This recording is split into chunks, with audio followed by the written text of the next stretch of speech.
Oh my fucking god, bitch.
So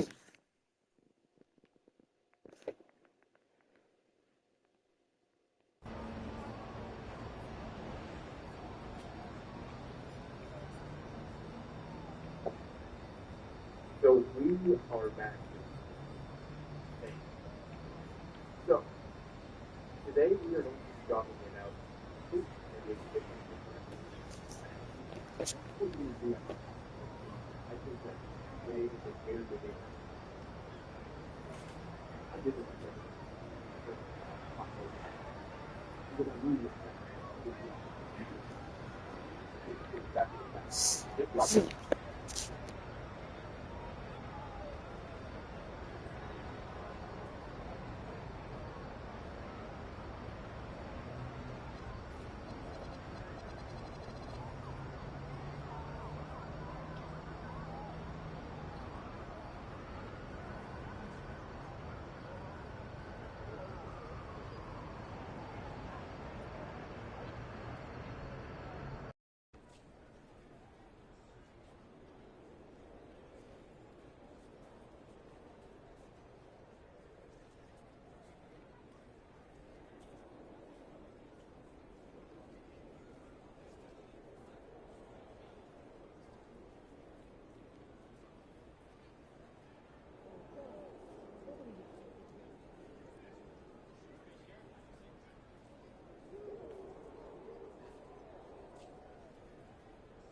To account is that this is an event.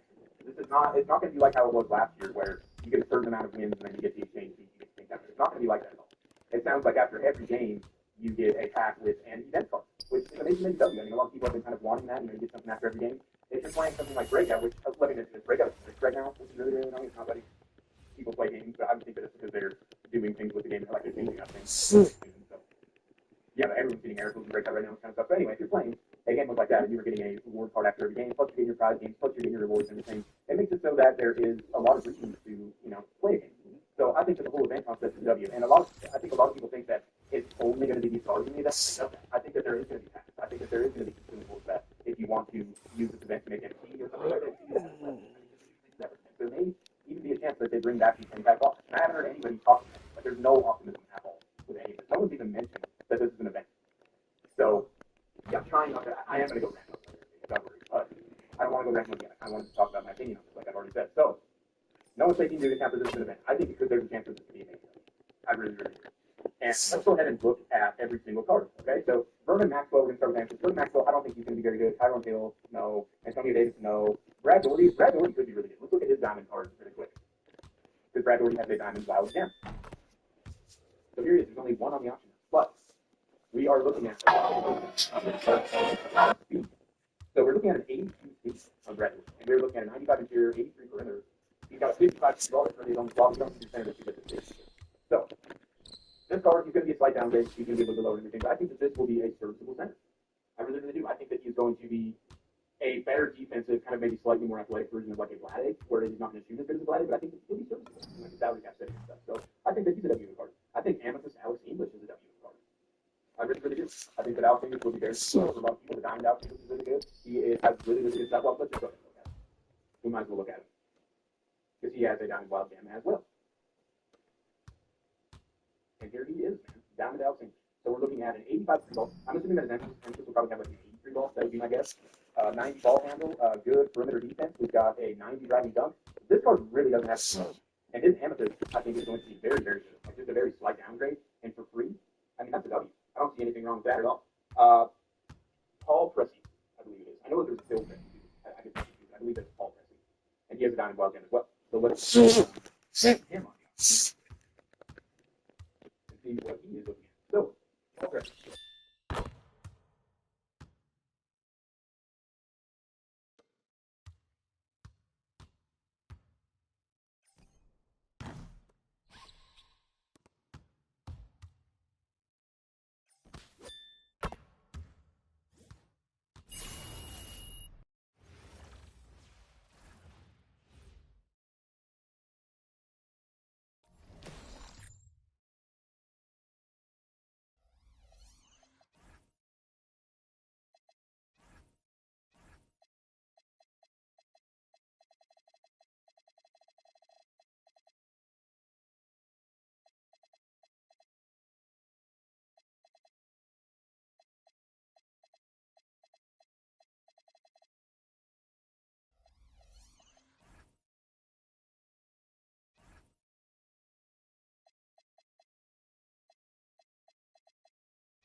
say it might be the most overrated card. So he is for sure. And don't have it. City Monster is literally just going to be very, very similar to a kind of he is going to be animation wise it's going to be a little bit different. I think his release is going to be slightly better. I think that he's going to be very, very good on the defensive end, just like Jason Kidd is. And I think that he's a very good option if you are going to continue to run Kidd, because then you can have these two added points. And it is very, very advantageous to have somebody coming off the bench when you're playing the showdown setting who is going to serve a similar role. Because then when you sub your bench in, like mid-check quarters, when you sub your bench in, then you still feel like it's almost like you're running the same way. That's something that I like to do, and I know a lot of other people do as well. So that is something that I recommend. If you have kids, you like kids, you're planning on continuing to run things down with kids, I would also get things down with kids. And then you'll run him as your backup, maybe you can start him as kids as your backup. Very, very similar cards, and both very, very serviceable points. People are saying that kid is not even usable now after the nerf, like he's still Pink Diamond Midriff. I know that Pink Diamond Midriff is 65. Other than that, this card is going to be so good that's not it. They always give Mitch Richmond the greenest release, and it's the same thing this year. Mitch Richmond is always so leaky, and he just gets left on because he gets so high. Now, do I wish this card played point guard? Yes. This card plays point guard. But even though he can only play the shooting guard, height does not matter as much class. People are still very fixated on height, and it does not matter even nearly as much class. So that's first of all, and that really is going to be a topic that we're going to talk about this next part. So, Mitch Richmond is going to be so good. He's probably going to be the card that I go for first. I kind of want to get Bob Love. I want to get Mitch Richmond. Those are kind of the cards that I'm looking for. So, and honestly, one thing that I should mention that's really interesting is I watched content from 4 separate creators today, right? And those include Arlo, JCK, Kai, and DVD. And this actually like shocked me, but DVD was the most positive about this update, which I was stunned about and actually kind of surprised. And I loved some of the things that DVD said in the video. It's just money is going to be money, man, and I could not agree with them anymore. Money is going to be absolutely money in this game. Literally the only flaw he's going to have. He's going to be so much better than Clay that it's not even funny. And he's going to be better than both. He's going to be able to straight better zones. He's going to have better. How can he have good defensively as zones? He's going to be better. So Mitch Richmond, Havlicek, Moncrief, all 3 of those cards will be making the team. Unless you have like Git, maybe Moncrief doesn't make the team. But I'm thinking Havlicek, Richmond over both Clay every single game. I might even try and make it with those 2 guys. Those cards are going to be amazing. Then we have Team Diamond West. Possibly the most controversial card in this entire genre. So, people are saying that this card is going to be unusable 56%. He's not going to get it.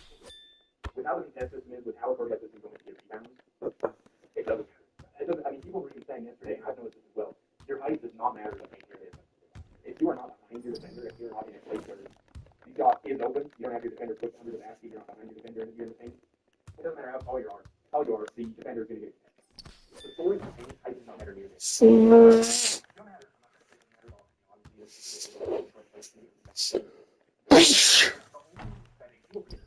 The only setting where height matters when you're anywhere above like 6'2" or 6'3" is jump. That's the only mode that matters. That's the only mode that height matters. This West until take down in a hard setting. This card is so good at hard setting. Very so now, well, we're going to talk about community. So I looked at this stuff, and these were my initial things, right? I did throw in some common stuff. I'm going to try and wait, but I couldn't wait. Anyway, I was thinking in my head, right, after I looked at this, I'm sure that people are going to say. But then I go on to YouTube and Twitter. JCK is very upset about this drop. Arlo is very upset about this drop. Kai is very upset about this drop. DVD, the drop of the century, actually seems like it's kind of excited about this drop, which is better. And 90% of the viewer base is hating so heavily on this drop. It's like, what do you expect? This could be the best set of rewards that I know that people are blind about season 1. It's Sigma better than every single one of these cards. But if we got a drop like this in like 2K21 or 2K20, like what would happen if it was 2K21 or 20? And the reason I mention this is because everyone blazes how rewarding those games were, how good the rewards were, whatever the case may be. If this was season 2 in NBA 2K20, we would be getting not a pink diamond version, but a diamond version of Havlicek and Elton Brand. One would be in the ball, one would be in the ball drop for the first half of season 2. And then in the second half of season 2, we'd be getting a diamond West themselves and a diamond Sydney. One in the ball drop, one in the ball. That's what we would be getting if this is NBA 2K21. That's also what we'd be getting if this is NBA 2K20. So I know we still have the season in NBA 2K20, but if it was at a similar point in the year, that's what we would be getting. And people are acting like this is the biggest L, and the game isn't rewarding anymore. Like, everyone has stuff to play for. There's 20 cards to play. Do you think that if they gave cards in the agendas, that the cards would be any better than this? Because they would be. We've never had, like, people are talking about that they were, like, expecting to get, like, big name NBA players as season mode. We've never gotten that. Like, newsflash, that's never going to happen. And these cards are going to be good. Like, I don't know why people are acting like, oh, you couldn't have chosen a more boring set of players. Like, people have been hyped about what the past. People were super hyped about the Concrete last year. People were really, really hyped about Havlicek in the past. And everyone's saying that all these diamonds and amethysts are garbage. There's at least 4 of these amethysts that are going to be good. Then at least 2 of these diamonds are going to be good. Bob Love is going to be one of the best diamonds in the game. Like, I'm just telling you how it is. That's going to be how it is. And the amount of hate that this is getting, like, because I went on to YouTube and I was like, this is probably going to get positive feedback. Like, how many times people are saying about this, and it's just like, oh, nice, you post like, dude. If you expected anything better than this, you're delusional. Because we've never gotten a better set of, yes, season 1, I know these cards were better. But there's going to be stuff to do all season. Like, the same people that were crying about that there's nothing to do are now crying about that these cards stuff. Where they're giving you what you asked for, and we continue to get fun. It's just, you're never going to be able to, there's some people that need to just get off the game. I mean, it's just the truth. Because if you expected anything better than this, like, maybe you could have, say, oh, maybe 1 or 2 big name players or whatever. It's not really very realistic. But, yeah, if you're expecting anything better than this, like, you're just delusional. And people saying that rewards were way better back in the day. If we would have gotten this in 2K21 or 2K22, you know how hyped everyone would have been? And now we're just complaining. And what this is going to lead to, right? Everyone thought that the Season 1 cards were so good.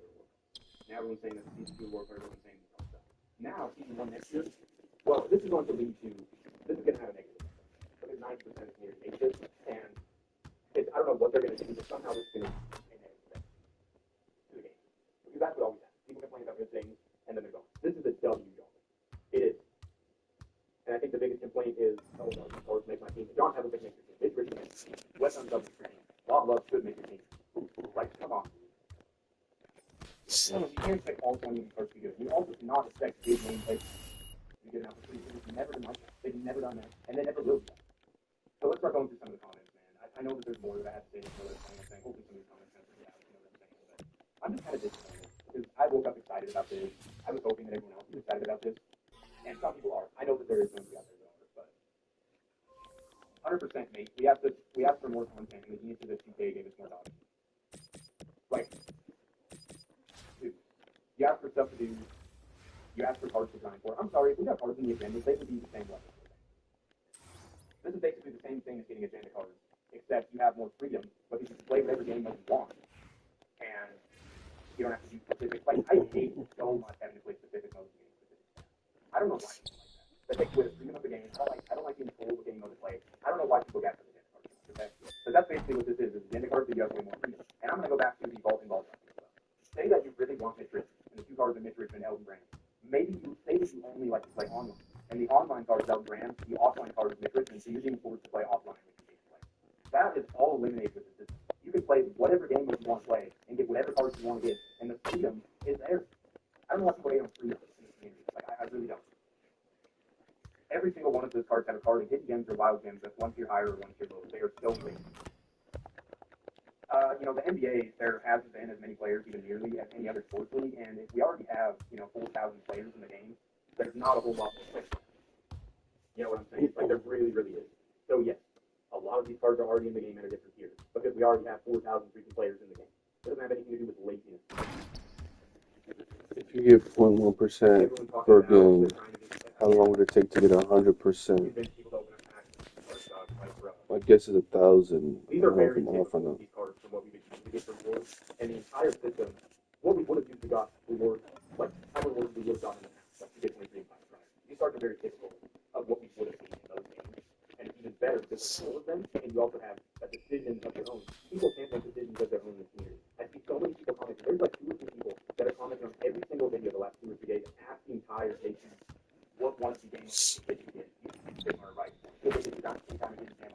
Why are you scared to make a decision yourself? This is my team. This isn't KP's team. This isn't Ty's team. This isn't, some random trade team. This is your team. Do what you want. I don't understand that mindset. I really don't. If they are right, or should they get to down any time against them? Why are you scared to make a decision yourself? This is my team. This isn't KP's team. This isn't Ty's team. This isn't, some random trade team. This is your team. Do what you want. I don't understand that mindset. I really don't. So I think it's very dumb to let other people tell you the hard thing and then dictate who you're going to get to. offline only grinder, which all of these cards that I talked about, they're going to be good in offline and online. But this guy says he's really excited to use Major Richards. He's an offline grinder anyway, and he's excited even though he's undersized. Like Major W. Major W. Absolutely zero motivation to grind for any of these gets on the schedule on box. That's the best. Okay, this comment doesn't make any sense. Sigma writing kids shouldn't even be relevant at this point, but yet, then how we're asking, we're really going to sit here and act like we wish that card didn't have longevity. Like, what are we talking about? People complained so much in the past about cards not having longevity, and now every card this year has longevity, and now they're going to complain that these cards aren't as good. Like, it's just people are going to complain no matter what the situation, even if they go back and look at it. This is the problem with the entire community. Y'all only want to play the easiest cards with the easiest things in animation. You literally have 10 designs. It's terrible for the game. You get to anything you can. Stuff on fire. Couldn't have said anything better. These cards would be fine if they were easy to obtain, but most completion rewards are not easy. I didn't get any mode rewards. So that's the thing too. There's people complaining about this mode rewards are too hard, and then there's people complaining about that there's nothing. Like what are we even like doing? Like, get off this. Like, obviously the game is important. Like, I'm sorry. And I don't want to say that. I want to tell you to stay on the team. But with how some people really are, it's very obvious that the game is important. Like, I'm sorry. But that's just a fact of life. Can't wait for them to drop cards that are better than everyone here in Act. That's what they always do. It's always better. Can't believe they're getting us a Sapphire that evolves into a Ruby. What is wrong with them? Looks like this game will be dead by January. So for level 1, you get Sapphire to Ruby base. And this is another conflicting thing where there's everybody, yesterday specifically, we talked about, number 1, people asking for Evo cards. Shady Shark is an Evo card. Number 2, we were talking about people asking for Sapphire to Ruby. Shady Shark is a Sapphire to Evo card. And now we've got this guy complaining because the cards are low here. Like, bro. This freaking community. These rewards are super weak. Boss might be doing anything that's good. I was happy around the fortune and everyone else is bad. So that is the issue. If we want, like, I think the level 40 grind is super balanced. Off your card's pretty good. Level 30 goes on, is going to be good. Everyone's talking about they wish that there was a pink diamond in the level grind. Let me tell you what happened. Because that is such a classic. How easy level 40 is. Level 40 is like, I'm going to say like 20 times easier than what that if you get when level 40 reward is always that hard. Probably at the very least 10 times. So if they gave us a pink diamond back in the level 40 grind, that would be such a slap in the face to people that grind it. It would be. And I'm not trying to say that, I'm not trying to be from that standpoint where I'm just like, oh, they can't just be getting handouts, whatever. But that just doesn't seem fair. That people grinded their butt off for some kind of hidden gem pack in season 1, they're probably going to bring out hidden gem pack in season 2. They're going to get it because they earned it. And then you're just going to give one away in the level 40 grind, which is like the easiest grind ever. People are getting done with it way too early and they're complaining about there's nothing to do. Like, that just doesn't make any sense. It doesn't. I bet they make the exchange where one pink diamond is multiple pink cards. The exchange, whatever they do with this event, you're not going to have to play more games than you did to get the rewards. I don't know exactly how they're going to work it, but they're not going to make it hard. I don't see how anyone can honestly be excited about anything like that. The movie sports every year and cosplay and stuff. I mean, I got 2 million XP on money fans, and I just was looking at it, like, honestly, just probably like top 3 cards in the game. No money fans. I wouldn't have been able to do that at this point. Like, there's no way. There's absolutely no way. And I quit my team last year because last year was everyone talks about this year being really short in mode and league managing. Last year there was no mode award. You got maybe like 5th at the end of the team. You got for playing the game this year, and the gameplay was horrible. So that's why I quit last year. This game this year is infinitely better than last year. I just don't understand. They give us a legit center, 7 focus. Give us a legit center, 7 focus, and 19 fans. Sigma is better than House with the center. So then I commented back and said, great idea. Let's just throw pacing right out of the game. Because once they released one cheese ball, then like they did release the Canvas. I gave the Canvas 7 2, like usual, which is not overpowered. And I think they've done a really good job gameplay wise this year with how finishing is in the team. Like it seems very balanced from a defensive perspective. People are getting mad either because they can't, defend them in the paint or because they can't score in the paint. Like I'm sorry, because it is balanced. But what the one time they released, which is going to happen, it is going to happen. But it's better to happen later than it is. The second time they released a cube, like 7/2, 7/3 base, the pacing group. It is. So if they did that this early, it'd be horrible. The new season 2 motor worker app, so bad, bro. You know better towards the attacks. They want people to attack that. Definitely always like that. People are saying this is the greediest company in gaming. They didn't give us a thing down attack.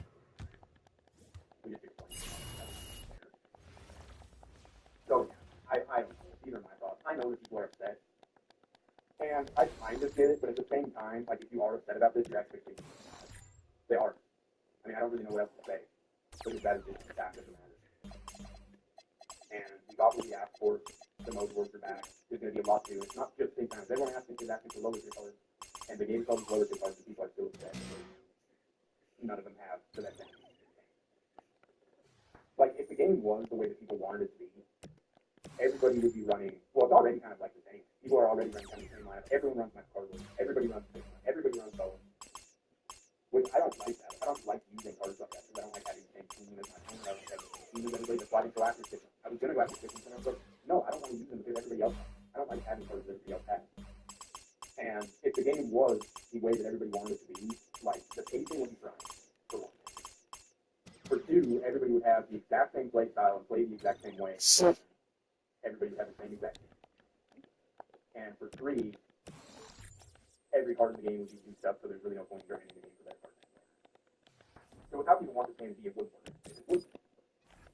And another thing too is if these cards were super overpowered, these teams do worse, people would be complaining about that too. So my question is to the community, once again, that's the question that I asked a few weeks ago, and I'll ask it again. What do we really want? Because that is a question that I think and I hope some of you guys are excited. Because I'm excited about this year. I really, really am. I think it's going to be W. I'm really excited to see what they do with this whole event. And don't feel like you can't be excited. Don't feel like you're in the minority. Don't feel like... Because a lot of these people just go with what the creators say. All the creators are saying that this is going to suck, and then there's a picture saying that this is going to So I just would recommend, especially if you already have this game, try to see it for yourself. If you don't have fun, then that's cool. You know, like, go put out or do whatever else you want to do that you fun. But look at cards that you want to get. Quit getting cards that creators tell you. It's my team. Have fun. Yeah, that's why. So let me know what you guys think. We'll be back in subscribe to the channel if you're interested. Very, very much appreciated. And also, make sure to leave a like on the video. It helps me out a ton. Way more than you guys know. So, big time. But anyway, with all that being said, I will see you.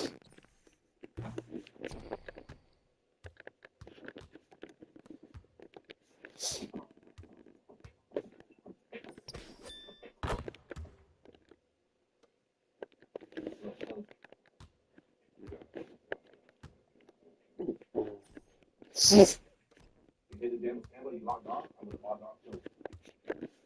Ready up for the lock? What do you think about it? What does that mean, bro? Trying to get ready for the bond rip? Yes, sir. Yes, sir. I can't wait for it to get just a little bit colder out there, bro. I hate that. He dropped a commercial for his drinking ass.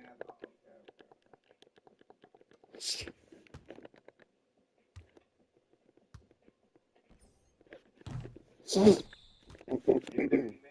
yeah, I'm tapping in after the stream. If this shit is dead and boys ain't showing no love, I'm gonna get my ass to that fucking sofa. Fire the fuck out. I was watching Rock. I was putting Lacey on. She liked that shit. We watched like 3 to 4 episodes. She was into that shit, bro. That fucking sofa. Fired the fuck out. I was watching Rock. I was putting Lacey on. She liked that shit. We watched like. I saw multiple people. I saw DCB and Troy Dan tweeted that YouTube was down. That sucks.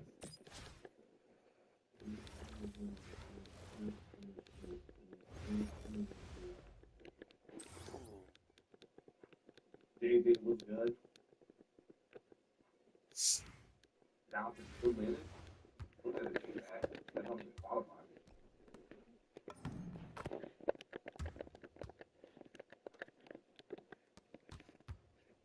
I think my camera angle is fucked up.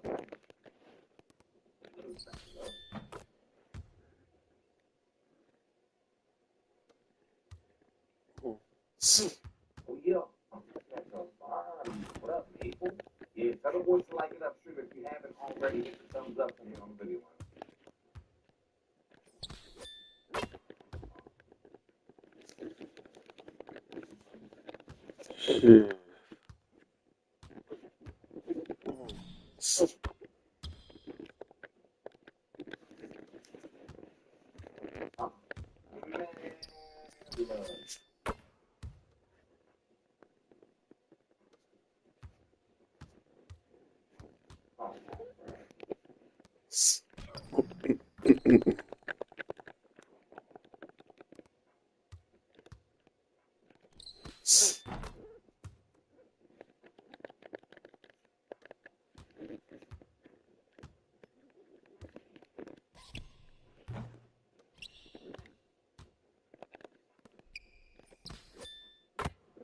Oh yeah, Scotty. I'm level 40, man. I'm close, nigga. I spent we spent way too much. Yo, we just expecting Ron to be fucking Pepper at least. Yeah, they're gonna definitely play it. Yo, damage is good.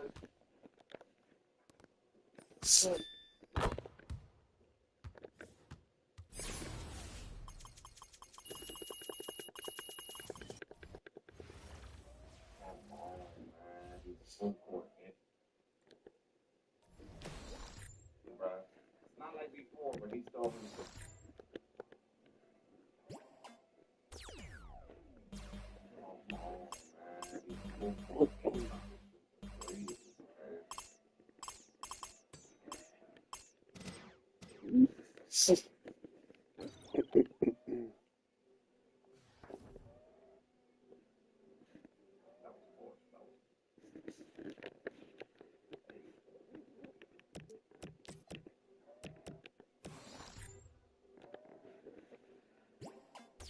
Damn.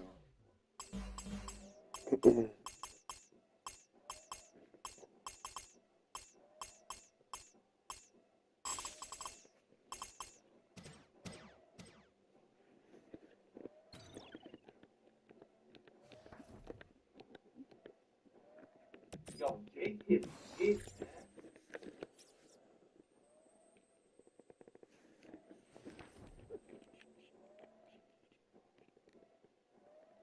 Yo, Jake is it, man.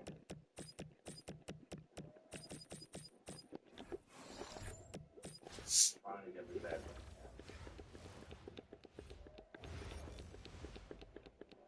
He's trying to get me back, but he can't, bro.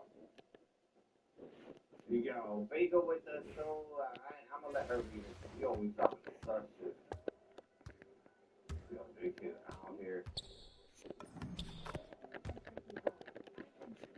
I've been working like crazy. Scarface? No, I haven't seen Scarface. Scarface.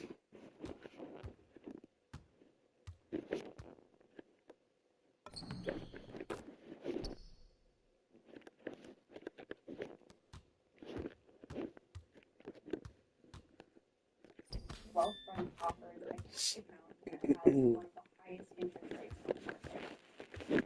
Here's the guy.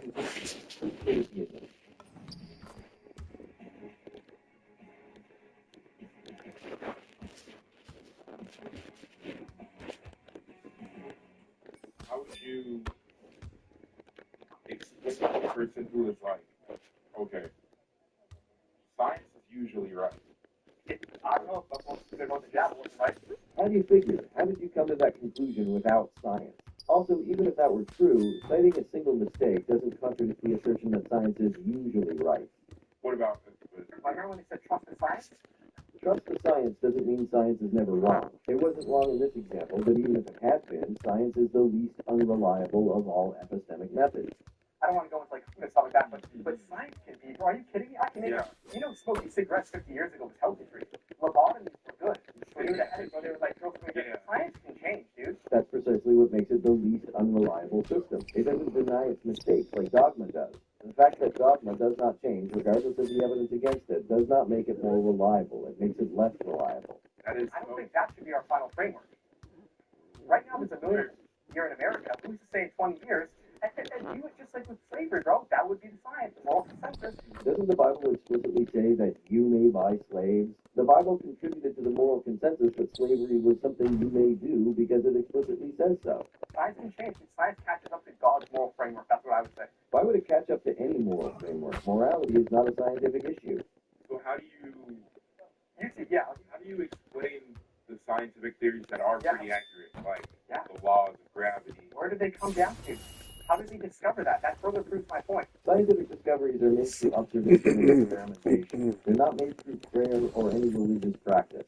They were immutable laws that were always here. If they were always here, why would they need to be created? You can't create something when it already exists, and since they've always been here, there was never a time when they didn't already exist. Which kind of goes to show, like, why would the universe have all these human laws that were perfectly for us, but we just came from space and us? If God is all-powerful, he wouldn't need to make laws that are perfect for us. He would be able to put us into a universe with any set of laws. In fact, if the universe had a set of laws and constants that made it impossible for life to naturally develop, that would be far better evidence that life is not a merely natural phenomenon. The early scientists who figured out gravity and laws of logic, these were Christians. Isaac Newton, etc., etc. The earliest laws of logic were formulated by Aristotle. It would be weird for him to be a Christian, given that he died 300 years before the religion ever existed. And what are we supposed to take from this argument? Christians did lots of important science, therefore Christianity is true, or it helped them do the science? How does that possible? So Isaac believed in God, which has long been considered heretical, even in his day. So I don't know if you should even count him as a Christian. So now, of course, scientists today, bro, they're not going to use that. But a lot of scientists today are still not. They still acknowledge that there's so many undiscovered things that we don't know, like the Big Bang. Scientists didn't have no clue where that came from. Not true. The Big Bang is just the earliest moment of the expansion of the universe that we still see. But even if scientists didn't know this explanation, what's your point? This sounds like a God of the gaps argument. So you think It makes more sense It makes for more God sense to create opposed to we don't know. Don't know. yeah, absolutely. I think that makes better sense. Why? There's nothing nonsensical about not knowing something. And I don't see how it makes any sense for the cause of the universe to be a timeless, faceless, disembodied mind. The universe is too complex for it to be like a Random it just happened. Random change. Okay. Okay. Because the second law of thermodynamics is entropy. Do you know what that is? Things break down over time. The net usable energy in the universe breaks down over time. That doesn't mean that order can never increase. It just means that increases in order are always accompanied by and often caused by a greater decrease in order. The reason order has increased in living systems on Earth is because of the much greater breakdown of order going on in the sun. The fusion going on in the sun is a big decrease in order, which throws energy everywhere, thus resulting in a relatively small increase in order on Earth that has allowed life to develop. Why is the universe continuously building? Why are we progressing? Why are we moving forward as a species? Because the sun's big decrease in order is fueling a relatively small increase in order on Earth. If you buy a car right now, and leave it in a garage for 50 years, what's going to happen to it? It probably won't run. It's going to break down. If I get a tree and plant it after 100 years, what's going to happen? 300 years, it will break down. That's the law of entropy. It's the second law of thermodynamics. The law of entropy does not say that everything always breaks down. We can clearly see that not everything breaks down all the time. Given that this is the case, no scientist would ever stipulate a law which says that. Why are we continuously progressing moving forward? I would say it's pointing to an intelligent designer keeping us so. It seems you would say lots of things that are non sequiturs. Really? Absolutely. You don't think we speak intelligence-wise? No, absolutely not, man. Why? Because we're always coming back to the Bible. But yes, I believe it's such a good point. If we move away from God, we become stupider as a society. Really? Absolutely, bro. I don't mean to get like graphic stuff like that, but like we believe now there's 72 genders. Where does this 72 genders thing even come from? What peer-reviewed journal published a paper announcing the discovery of all of these genders? And the note at the bottom about men getting pregnant is, I think, deliberately obtuse. I suspect this guy uses the word men to mean people who do not have gestational reproductive systems. Literally nobody claims that men, by that definition, can get pregnant. We believe like, kid's just a fetus. We believe like everything is subjective. Who believes that everything is subjective? Do you believe that anything is subjective, or do you believe that human beauty is objectively dictated by God? And why are we doing that? Because we're moving away from society. The more secular society becomes, the stupider it becomes.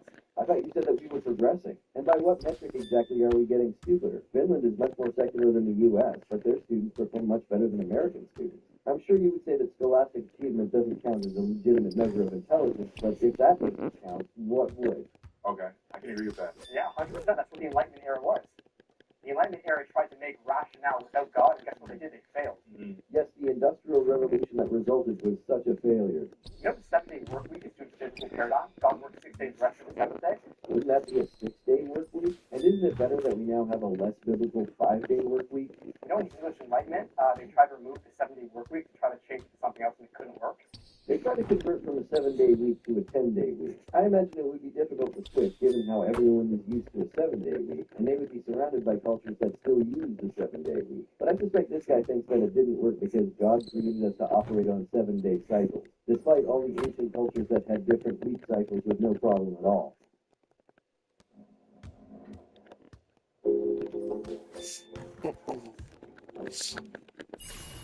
Advertise on streaming TV across Disney Plus, ESPN, and Hulu.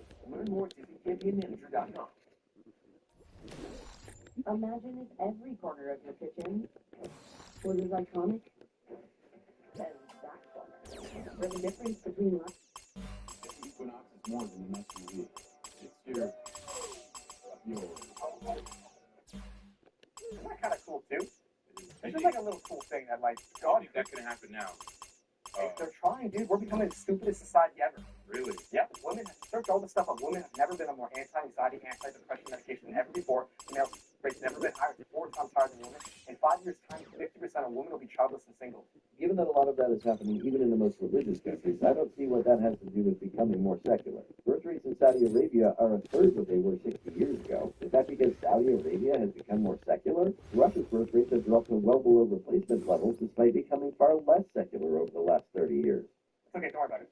In I 5 do years' agree time. that is a secular issue So, of society. so do you think that secularism is progressing us? I'd prefer to live now than during the Jim Crow morality of the 1950s, so in that respect, yes. That is a secular issue of society. So do you think that secularism is progressing us? I'd prefer to live now than during the Jim Crow morality of the 1950s, so in that respect, yes. No, I think people are too. But I think that as a society, Yeah. That could be more on taking a liberal role instead of conservative. A lot of people are like, a lot of people want to quit nowadays. Well, what is conservatism? Do you know what conservatism is? We kind of It is kind of religious. What Yeah. is conservatism? What is the word to conserve? What are they? Stay the same. What are they conserving? But what are they The values. What values? The religious ones say, Biblical values. Is supply-side economics a biblical value? So remove that. Remember? Let's just go pure to secularism, liberal, far left. They believe 72 genders as a kid.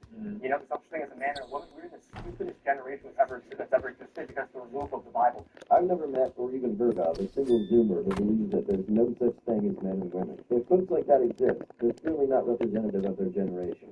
The Bible gives us our logic, our morality. God made man and woman, human beings in His image. Love your neighbor as yourself. Where does secularism teach you that? Humanism is secular, and treating others as you want to be treated is a pretty core tenet of that moral system. Secularism is based on what? Social Darwinism, eugenics. No, it isn't. Again, humanism is secular and completely opposed to eugenics. Humanists believe that everyone has equal inherent value just by virtue of being human. Eugenics denies this. You know what? I like those parents when they kill you. There's no moral framework. I came from a monkey. Who cares? Anyone who inherited a capacity for empathy from that monkey cares. God, I can do whatever I want. Is there a problem with that? And the bloodiest century in the world is based off that. Communist values. In a communist country, do you think you can have a religion? Illegal. Then how is 60% of you a Catholic? I'm just stating history, bro. You make an inference based on whatever you want. Now, does this definitively prove that there is a God? It doesn't definitively prove, but it is good evidence to me. It is evidence. How is it evidence of a timeless, spaceless, disembodied mind? You make an inference based on the evidence. That's all we can do, bro. We can just weigh the evidence. The atheistic worldview is absurd. you believe religion helps us keeps the ground Absolutely. the whole. Christianity, not just Okay. religion. Christianity. I would say the exact opposite. Okay. It's only to teach you what. So how would you convince really any other religion to be like your religion isn't the right one? Exactly what you said here. Oh, I would also, I like this. Let's move on to this. So we just went from atheism to theism. Now you're talking about from theism, we believe there's a higher power, we believe there's a God. How do we know it's Christianity over Hinduism, Islam, Buddhism? Is that kind of the question you're asking? Yeah. Great question. First thing I would acknowledge that every major religion acknowledges Jesus. Hinduism, Buddhism, Islam, so they don't know that there was Jesus. I don't know of any religions that deny the existence of Muhammad, so is that evidence that Islam is true? We're on the same playing field with that. Some would call it a prophet, a good moral teacher, yada, yada, yada. Jesus says that he is God, so we should definitely take that into consideration. No, he doesn't. Nowhere in the Bible is Jesus quoted as saying, I am God. Every passage that is cited as evidence that Jesus said he was God requires at least some creative interpretation in order to draw out that conclusion. I would also agree that Christianity built the West. It advanced our society with Buddhism. Hinduism didn't whatsoever. Islam is an archaic religion. No other religion has the same fruits as us. Why? Because West was already exceptional in many respects centuries before it became Christian, so I'm not convinced that its further success is anything more than a continued trend. Going back to Algol's logic, reason, morality. The majority of the West too, searching for Nobel Prizes, 70% of them. Nobel Prize is basically a prize for intellectual advancement. Those 70% of them are Christians. Because Christianity makes you smarter, or because scientific research is expensive, and Christendom is exceptionally wealthy. Is there a reason everyone's Christian? Like, why is that? That's religion, because it's the truth. Then why are people becoming increasingly secular?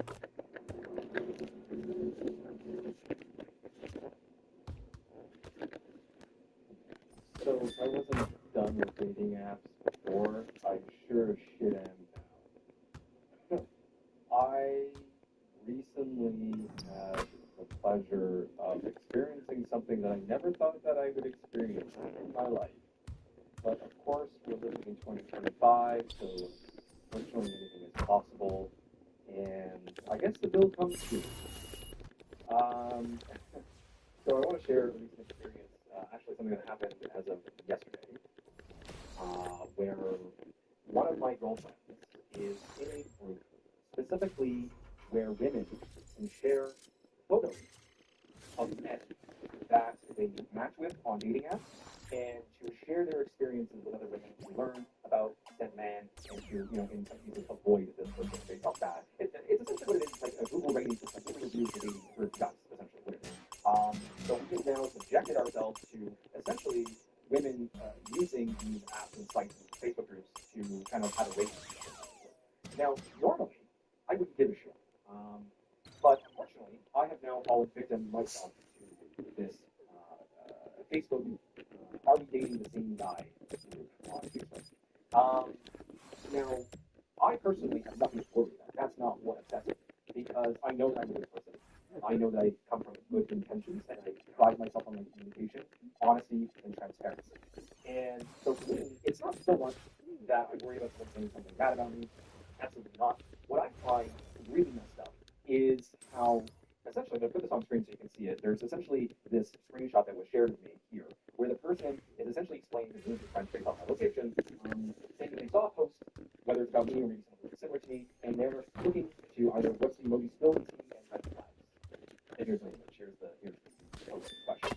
Now, my friend shared this with me. She is someone I'm very close with, and I'm grateful that she shared this. And she has reiterated to me in the last 48 hours that no bad comments have been left under her photo or the post, which I knew would be the case. I'm not worried about that. However, what I do take issue with here is that there was someone who made a comment in the group that I knew many years ago and revealed my full name, which is one of the group rules not to reveal the full name of the person in the photo, which this person put my full name in the photo on this Facebook group. And that I take issue with. Not only do I feel my privacy, which I have gone to great lengths to secure on social media, making sure that I don't leave digital footprints, not because I necessarily like it, because I don't want the internet knowing everything about me, where people can just click and find everything else they want to know.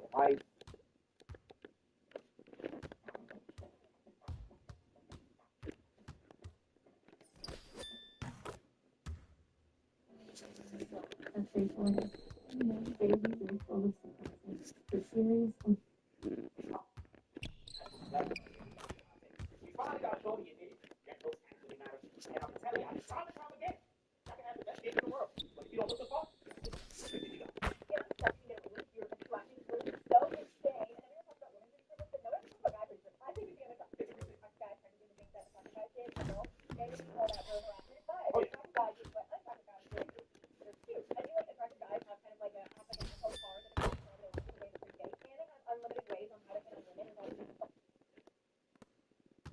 how does chivalry go from being about legal battle etiquette to serving women through courtship?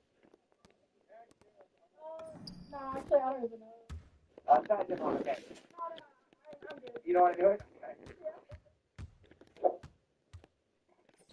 Medieval battle etiquette? What's the difference between medieval chivalry and romantic chivalry? Huh. Okay, I guess medieval chivalry would probably be like two knights fighting for a damsel. And then romantic chivalry would just be like simple things like opening the door, letting your partner walk on the inside of the street. It doesn't have to be anything big. It could be something simple, little acts like that. How does chivalry go from being about legal battle etiquette to serving women through courtship? I don't know. I guess maybe women are just placed on a pedestal, which they deserve to be. So maybe that's how it went from fighting for women to maybe kind of putting them on that higher pedestal. So medieval chivalry was put into place for how knights were supposed to treat others.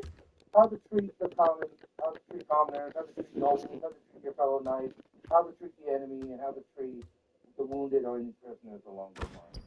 And so it was how they treated other people, how they treated each other. So it was a code of conduct that was put in place as like a set of guidelines on how to interact with society.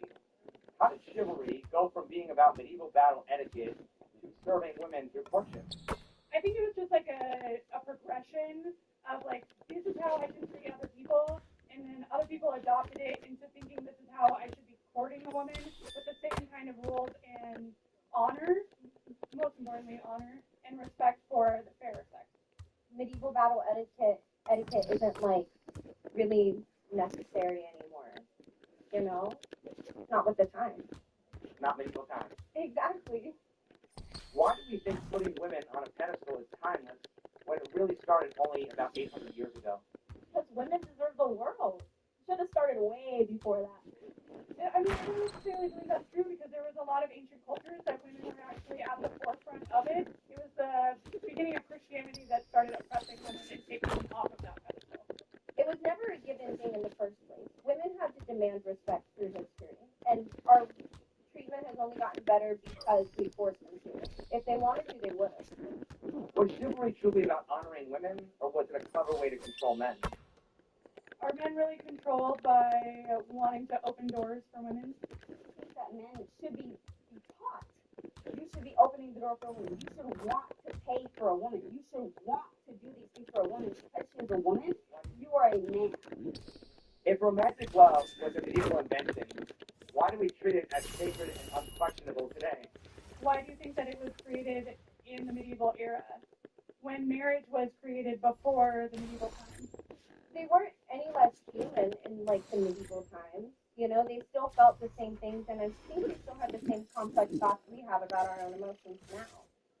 Was chivalry about honoring women, or was it really about men competing with each other for women's attention? I mean, men will always compete because they want to compete with each other. I think men competing for women's attention, honestly, we're being really honest here. If knights once jousted for a lady's scarf, how is that different from men today flexing wealth, cars, or even clout just to win a woman's number?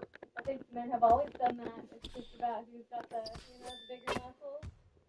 If women became the prize in these medieval competitions, did they gain dignity, or were they reduced to trophies while men were reducing themselves to I think women have been treated as trophies for a very long time, and I don't necessarily think that that's a good thing. What about men being reduced to contestants? Is that a reduction if there's a winner? When men kneel to propose or buy a ring they can't afford, how is that different from a knight pleading in a tournament just to prove his devotion? They were proving their devotion to their monarch, not to a woman. The self-sacrifice that is necessary. And so I think that things should be done so that when people do not have to destroy themselves in order to pronounce their love. Why do men keep humiliating themselves in order to outdo other men and then call it romance? I don't know. That is a question I've asked myself for a really long time. Why is it that opening doors, pulling out chairs, or paying for dates is considered romantic only when men do them for women? Ooh, the bigger question is why is it only romantic when attractive men do it? Why is it considered romantic for a man to serve, but oppressive for a woman to serve? You know, I actually really disagree with that. I don't think it's oppressive, but I think there's a lot of brainwash going on. I'm just going to say it straight out like that. Like I said, it's a system set up by men. Women weren't allowed to serve, so now it just seems oppressive if you do. The roles are just weird to split. How do modern women respond if you ask them to make you a sandwich? They respond negatively, but it's just a negative term coined by men meant to antagonize women. If chivalry did not exist, How would women define a gentleman or a real man? Ooh. I guess it depends.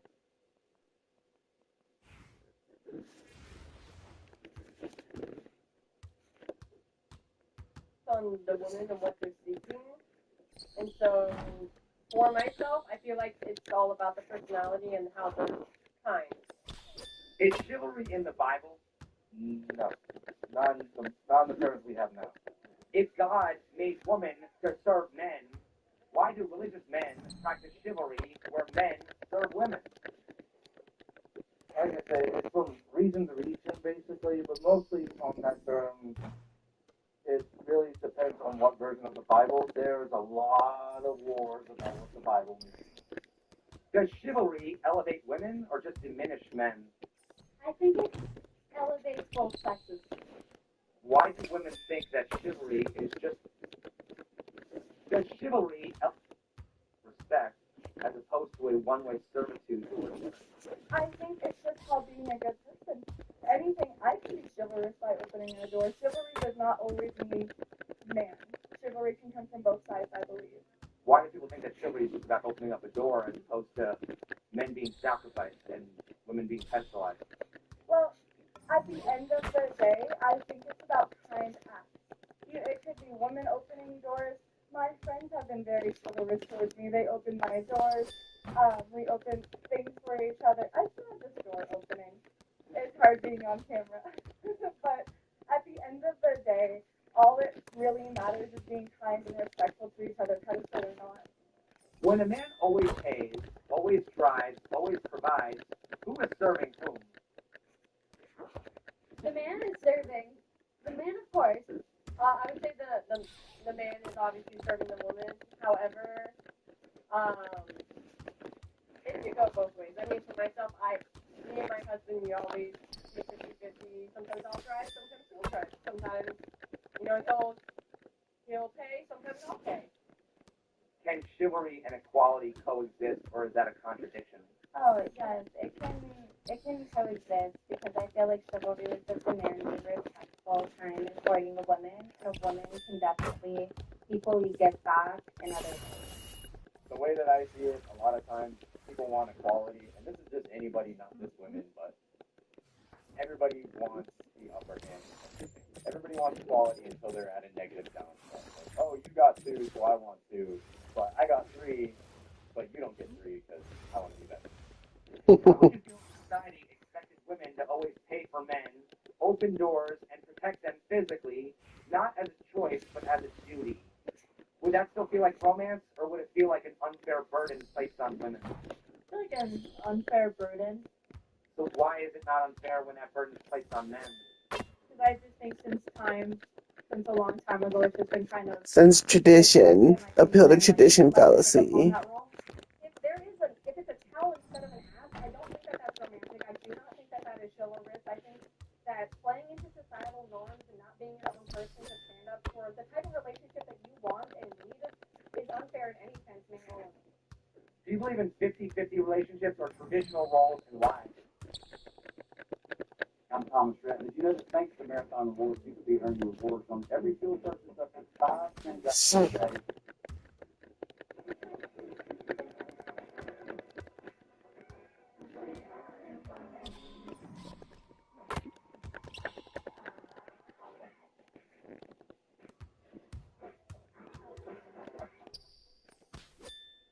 At Rady Children's Hospital Orthopedics and Scoliosis Center, movement is everything to us. The tireless movement of our team of screens that hopefully stars. Traditional because a man should always pay. Does chivalry only exist on an individual level, or does chivalry exist in our government, laws, and institutions? I would say individual levels. Did feminism kill chivalry, or did feminism institutionalize it in divorce and custody laws? I actually don't know. I think it does exist in our government laws and institutions when you consider that like women can't be drafted.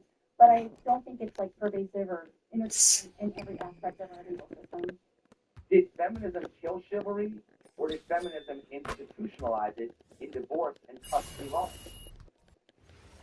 I think feminism kind of killed it in its organic sense, yeah. Why do people believe that chivalry is dead when chivalry is still expected and practiced in the social scene and the family court? Because it is so difficult to find it mutually. It's always somebody who doesn't find the other person attractive, or their standards are much higher and they have this fantasy in their head. Most of the time. If men must always initiate, take, and prove themselves, isn't every part of dating still chivalry? Yeah, pretty much. Yeah. So how can it be dead? You know? I think I have a lot to think about later. Why do we typically save women and children first in an emergency situation? Men have always been sacrificed. Women and children are important. Children are the future, and women can actually produce more and take care of children better than we can. Isn't chivalry the reason why men went down with the Titanic? Nay, no, not. The Titanic went down due to faulty metalwork and faulty people telling how they should be and on time. If men built the system and made the laws, why would men put chivalry upon themselves, placing them at a lower status to women? It comes with a fault. Everyone that falls from grace must lift themselves back up. I don't believe men are lower than women, and I don't believe women are lower than men, because we're all equal, we're all human. If men must die for women, do women owe society the duty of giving life through childbirth? Childbirth is a choice for, that person whoever is pregnant, it's their choice of whether or not to give birth or to get pregnant.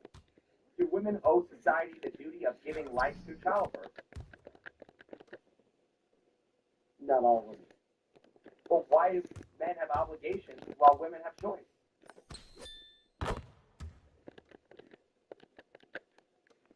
Interesting question.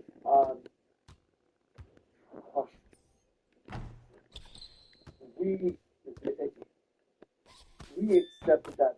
We accepted that. We accepted it as a society, as a man. We're the first one to go on the moon. Man. We're the first to create fire. Man. Not woman. We are a provider and a protector, and we accept our burden and the responsibility of being such. What happens as a man if you don't accept that burden?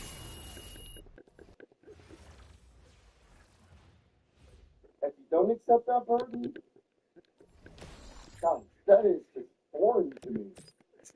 Obviously, to be honest with you, the men can accept that burden. I don't know, to be honest with you. So how is manhood not just defined as a servitude to women?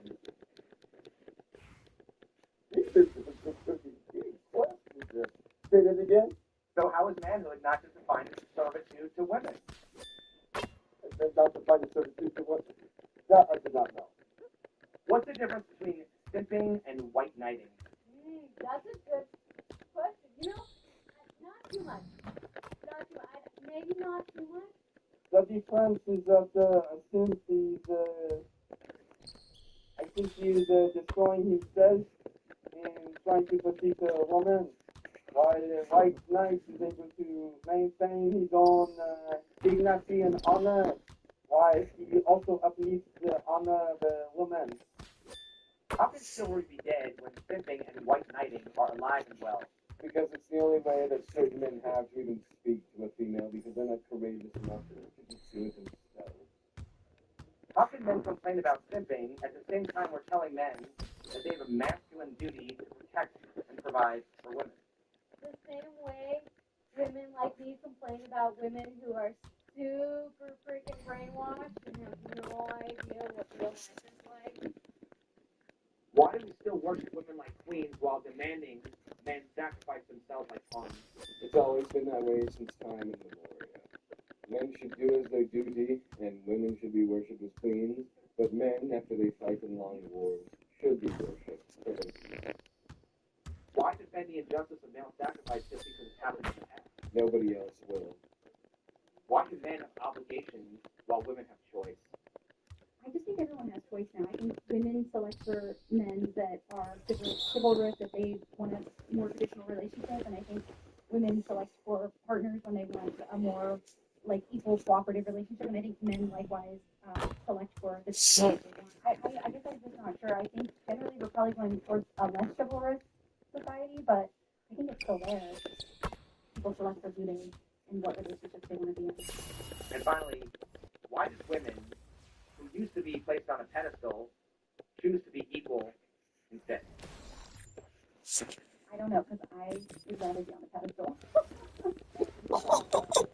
If men keep pedestalizing women while complaining about it, aren't they complicit in their own servitude? I do agree that if you stick to cultural norms and that you're unhappy with and you perpetuate them, that it is your fault that it is being perpetuated. You need to be a stronger individual and stand up for the role that you want to see yourself living in. Last question. Why is it when men court women, he takes her on dates, but when women court men, he takes them to court? I don't know how much I agree with that. For the most part, like I get where that's coming from as far as women are kind of, or men are kind of expected to make that first move and go up and talk to them and ask them out on dates. And women are willing to take that first step for the most part whenever it comes to settling things in court. But I don't. It's hard to say it. Realistically, I think most of them are inside.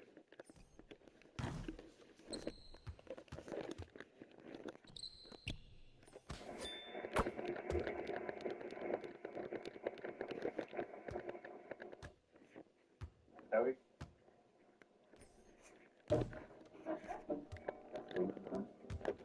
Today? My mom just photo with me. She said, I love seeing you like that. Happy. I can't wait to spend time with you. I sent my dad the exact same photo, just to show you the difference between a mother and a father. Cold. That's it. Okay, I know that the point of this video is to make men look dumb and simple, like we're bad at communicating or whatever. But man, I feel a kinship with that dad. I loved his response. I feel like proud. I'm like, yes, that's my gender. Because unlike a lot of men, if I get messages like that, I don't know what's expected of me. How are you meant to respond? It's just a picture of herself. There's no explanation. As a man, if you contact me, it's because there's something that you need to tell me. There's important information that you want to impart. There's a question that you want to ask. You need some help while you're organizing some event. There's always meant to be some explicit purpose to the conversation. So if you send me just like a random, no context photo, I don't know what you expect from me as a response. And I'm not against sending messages just as a way of connecting. Like if she sent that photo, she's like, hey, just thinking of you there, missing you, looking forward to spending time with you. Again, like here's a photo of me that I thought was cute. Like all of that's fine. Like I'm happy to connect if that's what I know is going on. But just this no context photo, like this mom's response, I could never see myself being that enthusiastic and giving so much after having received so little. I guess that's what the daughter wanted as a response, but how are we meant to know that? We're not mind readers. Is it unreasonable to expect women to just make a little bit of effort to understand the male brain and how we do things?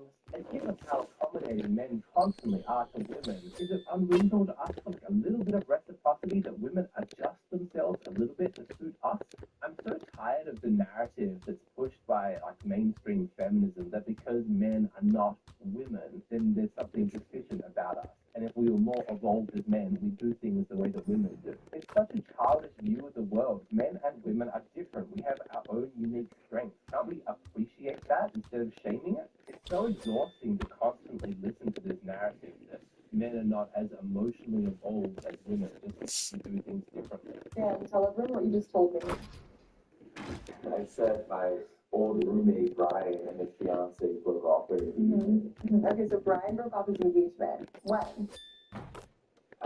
Recently, I guess. I mean, he told me pretty recently. And how did this happen? I don't know how it happened, honestly. We didn't get that into it. Is there another girl? Is there another person involved? Like, they just randomly broke up? I don't think another person. I know he mentioned something about cheating. Someone cheated. Who cheated? I don't know, which I don't know. How do you not ask? Was he upset?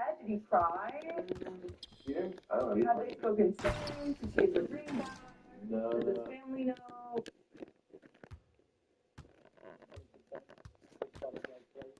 And this young man, I'm aware to what evil that I was exposed to in just a couple of months' time. It would destroy my mind, my relationship.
This almost sucks.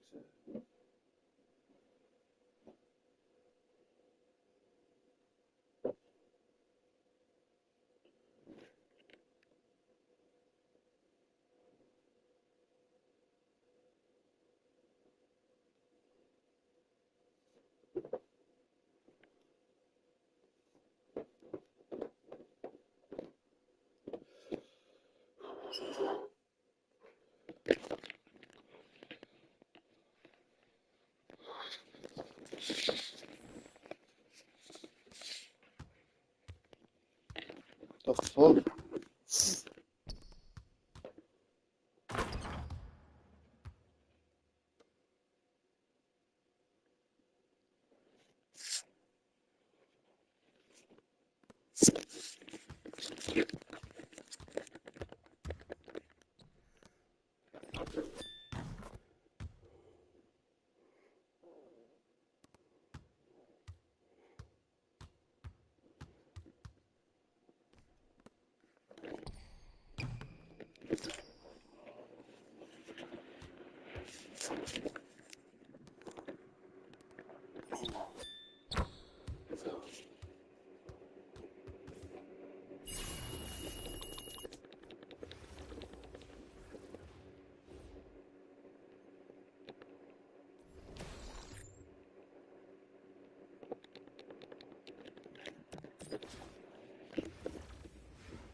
And I think it shows the anti-natalist maybe being on TV there. So the TV show is SBS Insight, and it seems to be a discussion-based show where they cover different social, political, or ethical issues with people from all manner of backgrounds and all manner of levels. Now, interestingly, they did have an episode a while ago with Moses from the space side guy, where he discussed ethical perceptions and why he wasn't going to violate You're 29 and also decided that you don't want to be a father. When did you first make that decision? I think at about the age of 14 was the first time I ever had the thought, I don't want kids. But it was not until about 2021 when I really started to think about it in more depth and to think about it in terms of the ethics of having a kid. And that's around the time that I made the decision that I think it would be unethical for me to have a child. Why not? In Australia, last I checked, which was a few years ago, it costs about $500,000 to raise a kid on average. That's a lot of money that I could give to other causes. It costs just a few $1,000s to save a life in a developing nation to prevent malaria. It's very hard for me to justify.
Extinction for all.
God kills babies. Guest approves.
What is schizoaffective disorder? It's just fucking rookie. Why is he fucking me in the ass? Is a mental health decision that causes symptoms.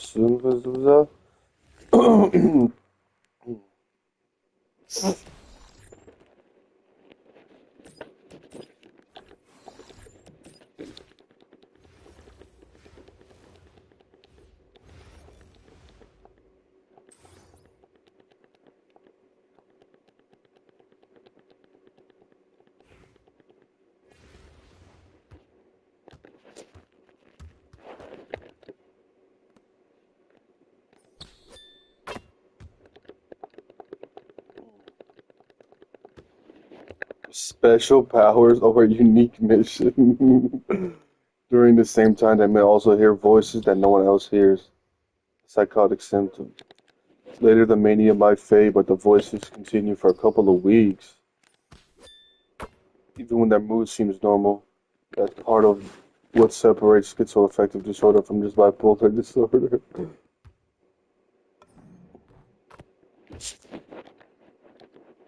Or believe others are plotting against them. Even after the depression lifts, the psychotic symptoms may persist for a time. It's essentially like having the mood shifts of a mood disorder and the reality distortions of schizophrenia, but not constantly both at once.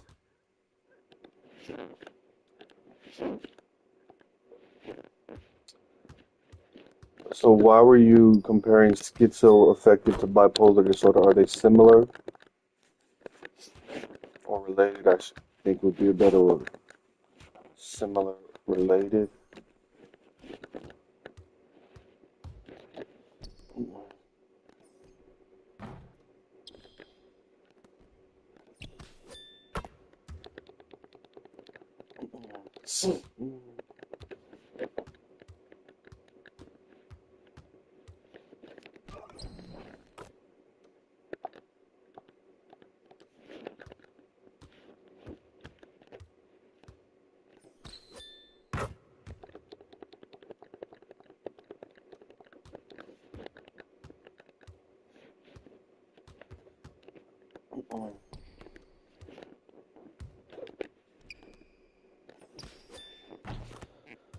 Round and round and round in my head. Did you?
If each game takes 2 minutes and 40 seconds and I get 0.1% and I'm at like 3.5%, how many games to get to 100% and how long would it be?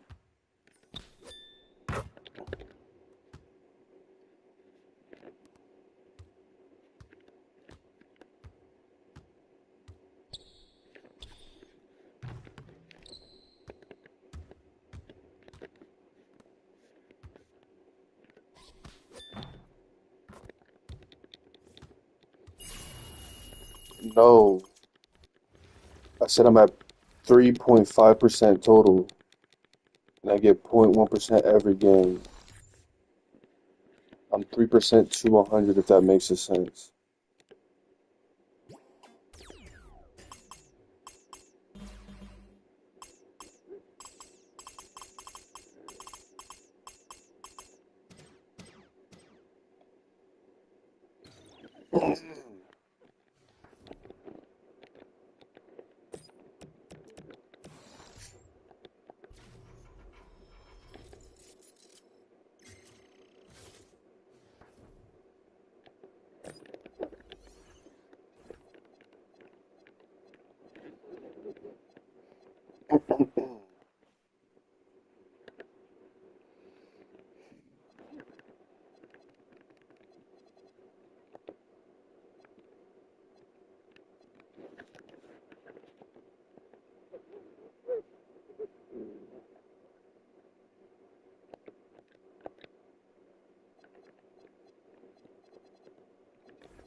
Someone said that they don't believe or don't. Someone said that they don't.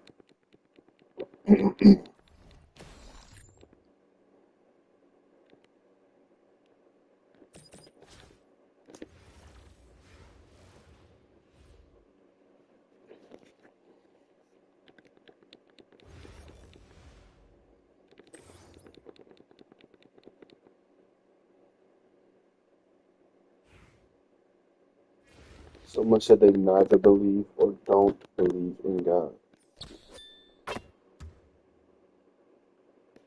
And I'm wondering if that can be necessarily true if you don't believe in God. That necessarily means that you don't, if you get what I mean. Or am I wrong?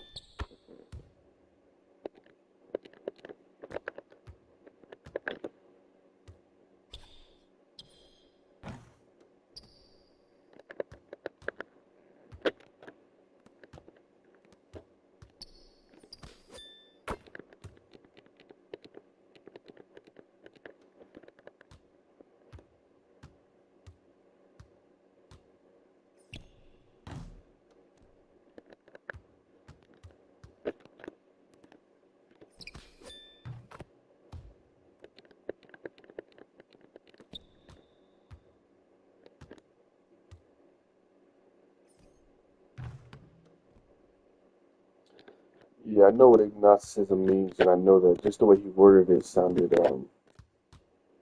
kind of contradictory and funny, but yeah, it makes sense.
So-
Basketball, basketball,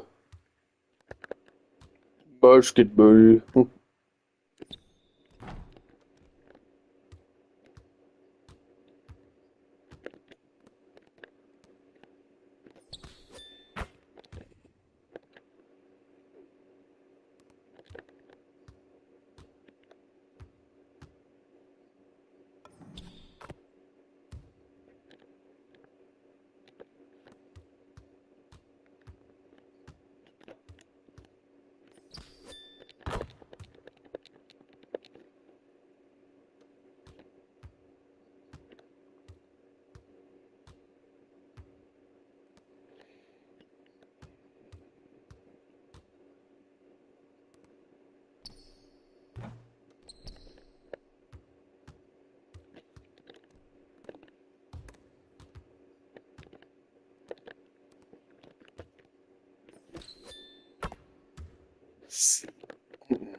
Tremaine one-on-one. Yeah, that's probably my favorite one-on-one I ever did. My favorite one-on-one I ever had was me and just Tatum for a visit to Mizzou.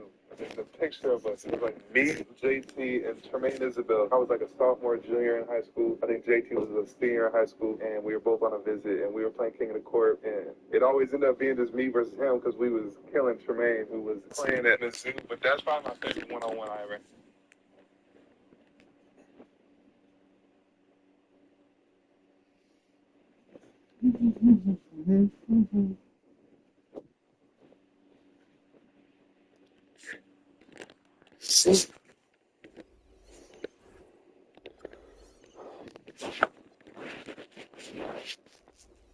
How you do that, coach?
I think we both split a game. But it's crazy because JT's.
Look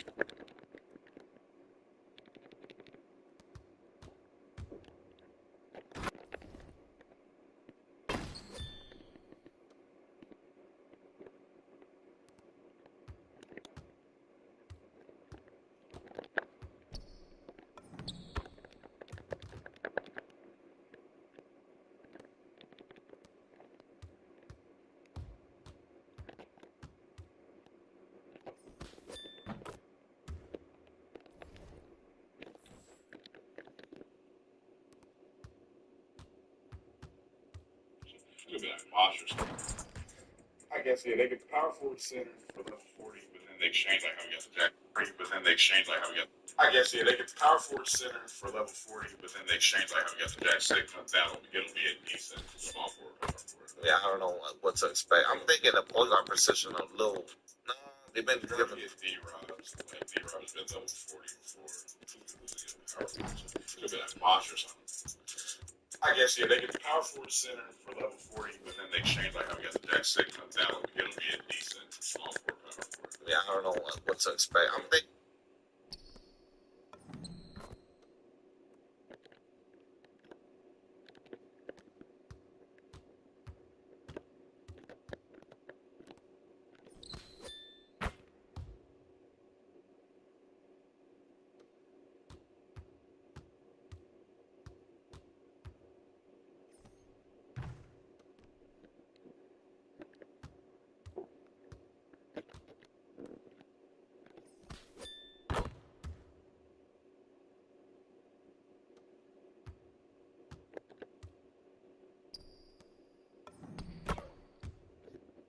Rockets after being unable to agree to a new deal. It's a big day for the Houston Rockets.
Donald Trump doles out different sets of rights to different groups of humans that I don't agree with. No, you keep saying you don't understand how you can't say something. I don't understand. That's a morally relevant distinction between how Trump doles out rights to somebody and how I would dole out rights. What was the first part? I don't understand how we can't. There's not a morally relevant distinction between how the two of us assign rights to different categories of people. Do you think there is one? Yeah. Does it belong to the species human? No, I don't think. No, not generally. So then, what is the trait then? Well, it would be like immigration status or nationality or skin color sometimes. Yeah, so if somebody looked at Destiny and looked at Trump and said that the reason why you excluded one set of beings and excluded one set of beings was because in his sense of nationality, the arbitrarity of the moral value in question from one set of beings versus another, I think that any other being would say, if they looked at the immigrants in question and said, oh, they found out tomorrow that they weren't actually belong to the species Homo sapien because the beat detector went off or their mind was transferred into another. We're not talking at the level of species, though. It would be if that's your justification. You said that's the thing that distinguishes you and Trump, such that if someone were to look at Destiny, they should view you morally distinct from Trump because this is how you draw your exclusion versus how he draws his exclusion. Yeah, but I don't understand what the problem is there.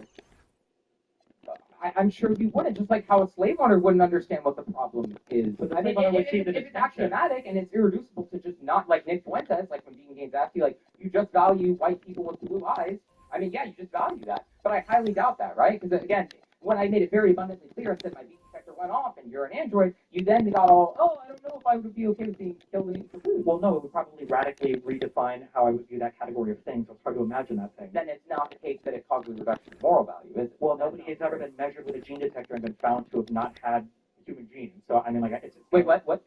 Nobody's been measured with a gene beat detector. That's a hypothetical denial. No, what? You said nobody's been measured with a gene detector, and I'm asking you if it were the case that they were. If somebody asks me how many different, what different types of bathrooms should be in the theater, and I say male and female, and you say, so you believe that there are two genders, and I go, yes, so you would only have two bathrooms, and I go, yes. What if I had a gene detector or some magical thing, now I found out that there were 10 genders, and I go, okay, well, then I guess I would have 10 bathrooms, and then you go, oh, so then you wouldn't have two bathrooms. What is it you think I'm analogizing? Well, you're saying that there's some beat detector, then I would find out that I am somehow not belonging to the species of human or whatever. That would radically probably redefine the way that I view that category, so I would have to reconsider a lot of my, moral considerations for it. So then you wouldn't name the trait belonging to the Homo sapien species, then? No, I would, because that's never been a thing that's been contradicted in the category of Homo sapien species. You can posit the thought experiment, just like how, again, if the black rights activist, and I was in 1852, just because I posit the thought experiment doesn't justify it in real life, because they never actually those are the logical consequences of your view. If the white person's consciousness was transferred into the black person's consciousness, and they were to say to me, well, that's not of the real world, this, that, or the other, and they tried to escape from it, or if the woman was to say to the man, if the person who is exploiting Jews were to say, hey, don't put the concentration camp because of that, and they tried to run away from it because they said, well, it's not of the real world, guys. I know you love to posit that to your audience to reject hypotheticals. Those things I don't reject hypotheticals. You just did. You said that doesn't happen in the real world.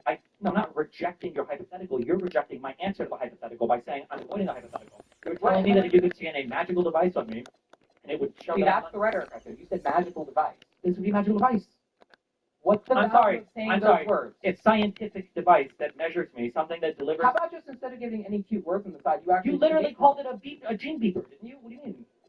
Is that the point of fixation with regard to? I'm not fixating on it. I was trying to get to the hypothetical. This is exactly Trump antics. Okay. Hey, this is vegan server antics. Yeah, okay, it is.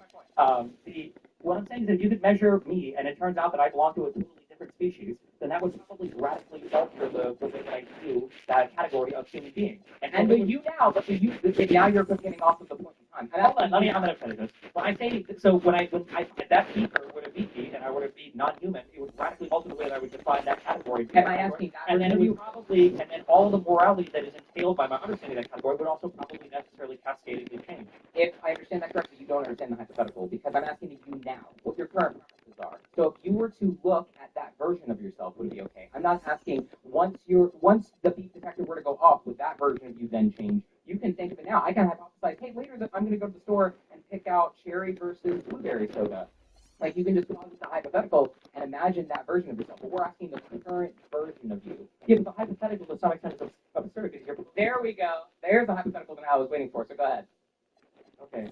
I would say that my feelings of a hypothetical is absurd is because you're implying some abstract thing that can emerge from something that I would say is impossible for it to emerge from. It's like a logical impossibility. So on what modality is it impossible? So you said logical, right? That there's no way that a human being like me can emerge from something that is not like a human understanding of our DNA or whatever. Wait. The impossibility is logical, you said, right? Yeah. Okay. And then I'm sorry. What's the claim that's specifically logically impossible? That the abstraction of a human being emerges necessarily from the underlying genetic stuff that makes us human. However you want to define that. I'm trying to understand. The abstraction of a human being emerges from what? From our DNA. So you're just trying to say you can't imagine an alternate being that looks like you but doesn't have human species? I'm saying that it doesn't seem to be a thing that's part of that category of human being. Yeah, I mean, well, that's your trade, right? You stipulated that they don't have the species human. So, but your problem was that it was a logical impossibility. That doesn't have to be a logical impossibility if you can imagine the being. No, but it would radically change the way that I would view that category, and there would be a bunch of other cascade effects that come from that. But that's not a logical impossibility. No, but I was saying that you just said it was. Okay. If you want to be not like Trump, you can see that. So it's not about being like Trump. The issue is that like wait, because you guys. So you can't. So just yeah, okay. So I understand you guys like to write everything down into like these like very destroyed like it's not respectfully. You're not capable of having. The reason why I realized conversation is failing, by the way, is because you have this concept that you learn in the server called morally relevant distinction, and you cannot like fathom anything. No, I understand the outside of the you didn't understand it. I had to rephrase your argument like 5 times.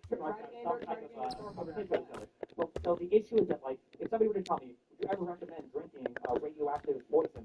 And I say, well, no, I don't think I would ever recommend that ever. And they're like, oh, really? Well, what if radioactive poison was sometimes healthy for you? And I say, okay, well, then I guess that I would. I'm not changing the context. It's held constant. So no, nothing is constant because in my mind right now, my being kind of merged from a non-human DNA foundation. You said if it were sometimes acceptable. Was that what analogous to what I said? What do you mean? You said in your analogy, you said, well, what if I told you about the radioactive poison? It's unclear how any of this tracks, but if I could at least get one component out of you're analogizing. Wait, you can't understand you're totally unable to understand my analogy. I'm trying to understand. You said in your analogy, if someone would say, what if there's this radioactive poison which sometimes harm you? And I'm wondering how that tracks back to what I said. Okay, what if the radioactive poison was actually always good for you? Was always good for you? Okay, how is that that's an example? How does that track back to what I said? How does that you really can't understand how it tracks back to what you said. What specifically are you trying to now? Okay, I'm gonna restate my thing and I'm gonna let you figure it out, okay?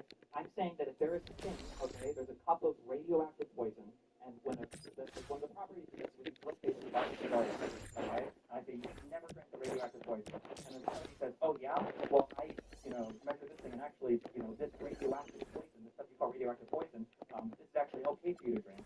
So like now how do you feel about it? Well my feelings about that thing would probably change radically, and all things that I define like radioactive poison would change. Sure. So I heard you restate it, and you want to use natural language instead of actually studying it. I'm serious. For me, I'm going to give it to you. You said that there's somebody who would drink the radioactive poison poses a hypothetical. I don't see how there's anything now to do with logical components there. And then if you're talking about what I thought you were discussing, which was proving that how logical impossibility is something that you can consider or something like that, I don't get that either. You've got what you need to tackle game day and every day. Only a total wide more. What? Try to gain more rhetorical ground. Okay. I'm not trying to gain rhetorical ground. You're the one who's using. This is the reason why nobody likes Isaac, by the way. This is right. This is what you guys say, right? The problem is you're trying to gain rhetorical ground by smashing prop logic. You're making any kind of coherent point. If we both just like smash the prop logic, you do it. But online, why do you think nobody's talking about Nathan Trey right now? I know you really are super eager to run down. No. I'm giving it as an example. What I'm saying is that there's a lot to explore. I'm not literally trying to try to win rhetorically. So I'm going to try to win rhetorically. Okay. You're trying to ask me a hypothetical, and you're saying that I'm refusing to engage in the hypothetical, which is telling the hypothetical entails more than a simple yes or no. If somebody were to scan somebody and show that, hey, this thing that you have this, understanding of as being a human being can actually emerge from a totally different thing, well, then my understanding of that category and all of the things that I feel about it, moral, metaphysical, and everything else, those things would also probably radically change. If you're saying I didn't give you enough context, no, that's not at all what I just said. You just said I didn't say that. I didn't say that at all. So then what are you trying to say that's true? Figure it out. What did I just say? Jesse, this is I agree. What specifically, with regards to the hypothetical, are you posing as a problem? Because the problem is that I don't think humans can emerge from non-human DNA. One necessarily kills the other. Right. You said you cannot. That's another modal term. Right. So do you think that's what I asked you? No. So then you're not tracking the hypothetical. I am tracking the hypothetical. I'm just saying you just said no. That's not what I asked you. And the whole audience laughed just a moment ago with regards to when you said the term condescending. What I'm saying is that if you were to show me, you admitted you didn't track the hypothetical. So I'm going to give it back to you. I said if I took out a beat detector and found out that you were technically not human, you're telling me that you can't understand the concept behind it because of some sort of idea that the hypothetical I gave you is absurd, logically impossible. Whenever I unpack that, you didn't have an answer. I'm saying I understand the concept behind it. You're saying that thing. That's all that's tired. Okay, I'm saying that it would radically change my concept or understanding of that particular category, but it wouldn't necessarily change the way that what I engage with it. Of the category of human. Maybe instead then I would split it into two categories of, oh, well, I guess there's maybe subdivision human A and subdivision human B. But these would still be part of the ontological category of human, so you haven't like the current you now is making that decision then, you're saying. I'm saying that could be possible. I don't know what the difference would be. I guess we have to dive more into the thing. But if you measure something and you find out that it's actually something that you didn't think it was, then I would have to reanalyze that category. I'd have to change the way that I think. What I'm asking you now, so is it the trait of belonging to the species Homo sapien or not? Right now it is, yes. All right, final thoughts. Wait, hold on. Okay. When somebody 10,000 years ago identified something as water, okay, and they identified a thing as water, and when somebody today identifies a thing as H2O, are they identifying the exact same thing? Do they both mean the same thing? Are they both saying the same thing? Not necessarily. How not? What's the difference? If someone were to, well, from your hypothetical, if someone were to describe the same concept, but someone were to understand it differently, then no. So two people, you bring them 10,000 years ago into modern person. One person looks at the thing and they go, oh, that's water. And the other person goes, oh, that's H2O. Are they identifying and talking about the same thing? Of course, yeah. If they point to the same exact object and say that there's, if they describe it differently, they're talking about the same thing. Do they have? Could they not have a different understanding of the thing? So, for instance, the guy who says something is water, maybe the other guy, and then you say, oh, well, water and H2O are the same thing, and then you identify it as H2O. Well, maybe it's not, but it's not the same thing. This was originally about moral sufficiency, and I know that you tried to take. No, hold on. We're not at the moral sufficiency. I'm just saying that.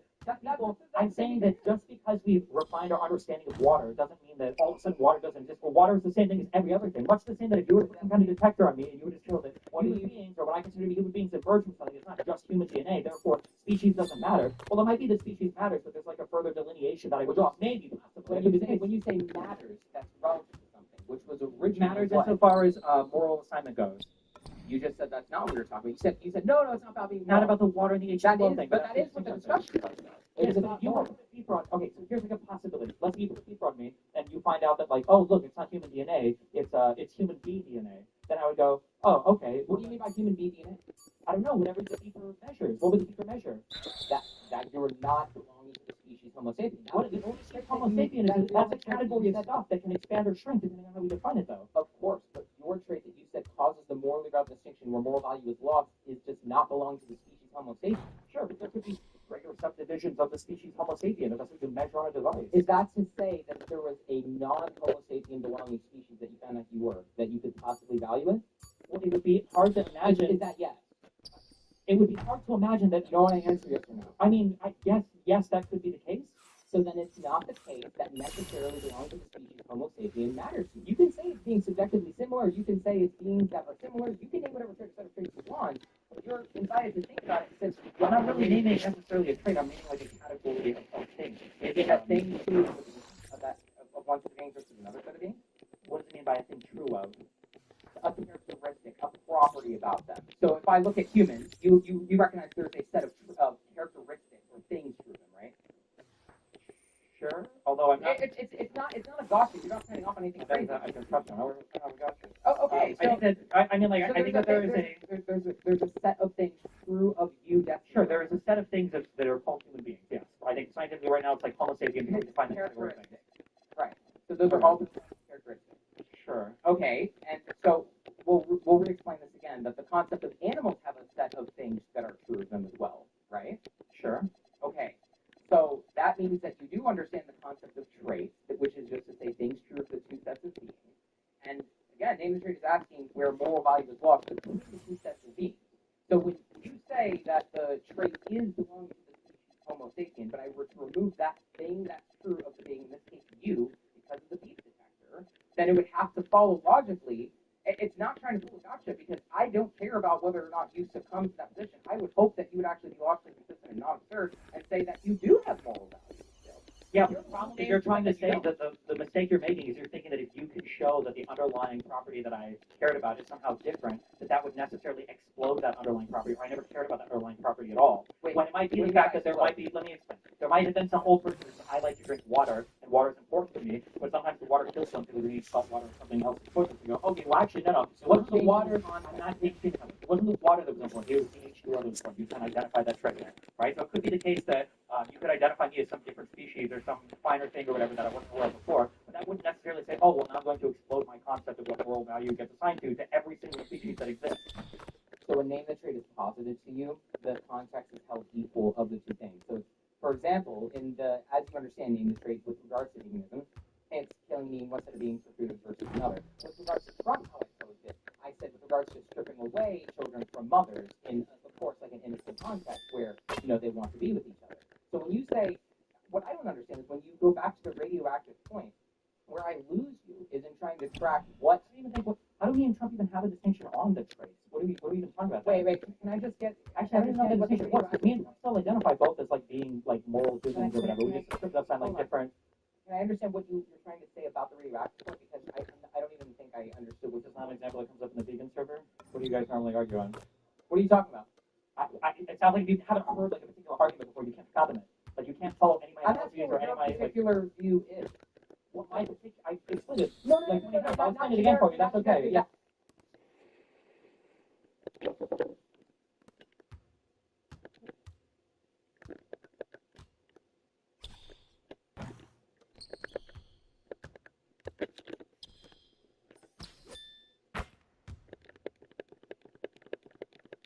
Huh?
No. Wait, hold.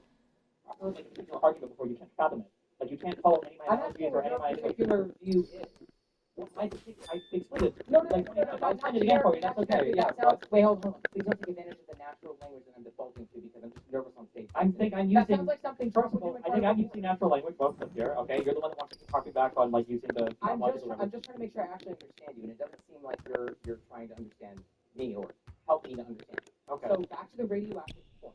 Thank you. Back to the radioactive point. What were you trying to specifically make a point about insofar as context is concerned? Because if I ask you with regards to two separate, or sorry, one context that's held equal, but the traits about them change, and you mentioned radioactive content, and sometimes it hurts you, sometimes it doesn't. That doesn't sound like a track to what I'm, analogizing. What I'm saying is that if I identify a human being as being this foundational trait that I think we all share, that we're all like the thing that gives us more consideration, and then you say, well, I just measure something, and that human being thing that you're valuing is actually not a human being thing, it's something else, then what I would say is, well, I would probably change my definition of human being then to encompass whatever the new thing that you measured was. So if you would change the trait from your current view, then that's not the trait. It's not so much that I'm changing or set trait. It's not necessarily that I'm changing the trait, it's that the trait was a proxy for something different. Much the same that when people in the past say that's they just meant to mean the same thing. It's reducible. So if you said but I don't know how reducible anything else is. So the guy that says water might not think water is reducible to, a molecule. But like in the future we might say water is what I mean when I say reducible? Sure. Okay. So when you say you would change human because you would find that hypothetical to be intelligent to your preferences, then what it sounds like you're saying is that you would consider destiny to be whatever you still have moral values. So from your current perspective, you could just recognize that and say that it's not the trait belong to Homo sapien and just try to think and elaborate on it and you say you would. Well, I would have to ask what the differences are. What differences are what? If you're measuring something and you're saying that the science detector is measuring something different, I guess the question would the next not belonging to the species Homo sapiens. Yeah, the science detector doesn't measure that, right? Wait, what? The science detector doesn't measure ontological categories. It's stipulated in my hypothetical that it would measure that. Well, then it feels like you're almost making a question. Like I don't think I can. What do you mean? What's the fact that you're necessarily like prohibiting me from answering the question in a way that is logically consistent. Wait. There's a lot of weird language breaks. What do you mean by prohibiting? You're able to get whatever sort of answer you want. If you don't like the logical consequences of your view to justify that you would kill Destiny 2.0, all I'm going to say, Destiny, is you should really think about how that's probably because you actually are not nice. And I actually did have faith in you. I think you're a lot smarter than that. You don't have to be on the wrong side of history. But every day you wake up and you say, you know what, I could change my view. I could think about this further. You'd still be wealthy. You'd still be popular. You'd still have, all these things going for you. But unfortunately, you just don't want to recognize what Isaac has pinned you on, what you made pinned you on. And that's philosophically. That's not in terms of combat. You can have a correct discussion. Okay, I'll get rid of that. All right, I think we're going to move on now. Put your hands together. He had a really good run. Here's the night to go off grid. Larson versus tonight. You'd be fine with holocausting said human beings.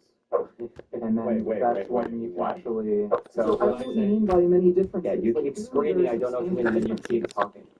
I can just tell you what I mean. Do you want me to tell you what I mean? Or you want to keep grandstanding? Please. Okay. What do you think anthropomorphic means? Well, it humanized. Yeah, I don't have to humanize a human. I don't even know I bothered arguing that point with you, but first of all, Fucking serious, bitch. Said, oh my god, obviously the structure different, so tell me what structure. My fucking god, you fucking bitch. I'm not saying there isn't a structure that isn't present. So they're structurally identical then. Like, so you say structurally these two things are different? Okay, Destiny, if I were to show you two things I wanted to bring up. First was about Fuentes. You actually missed kind of a funny opportunity to embarrass him on that Fresh and Fit stream. Yeah, but they generally choose some restrictions to make their lives easier, like living in a society. Sure. Which brings with it a lot of rules. If I lived in a forest, I could run around naked all day. I could stand on my hands and jerk off in the fucking trees. I could go, but I choose to restrict myself in a lot of fucking ways. And I think most people are okay with that shit. Zach, Destiny debate. Okay, well, like I'll give this example. There are, like most women actually in Saudi Arabia, if you talk to them, they actually say they prefer to have the limited amount of rights they have now than have equal rights and responsibilities as men do. That's just proving that argument. That people choose more restrictions in order to make themselves happier. So the animals would all want to wear burqas, basically. Not necessarily. So, like, I don't know where I was going with that. Now I totally forgot. But anyway, Vegan games. Hey, what's up, man? Nothing much. Just looking forward to a riveting conversation about veganism. All right. Well, you just said you responded to me, when I was in the chat. You said lack of social consequences makes it okay to kill animals. Oh no, I'm saying that's why I don't. I was like giving you like a descriptive position. I thought you like morally. You know. And when I was in the chat, you said lack of social consequences makes it okay to kill animals. Oh no, I'm saying that's why I don't. I was like giving you like a descriptive position. I thought you like morally we ought to do something because of a So you're saying why you do it personally? Yeah. Because there's no social consequence? Yep. Okay, so have you maintained basically the same position from our last debate? Okay, so essentially you're saying because animals cannot form a social contract with us, therefore it's okay for us to murder them? Yeah, but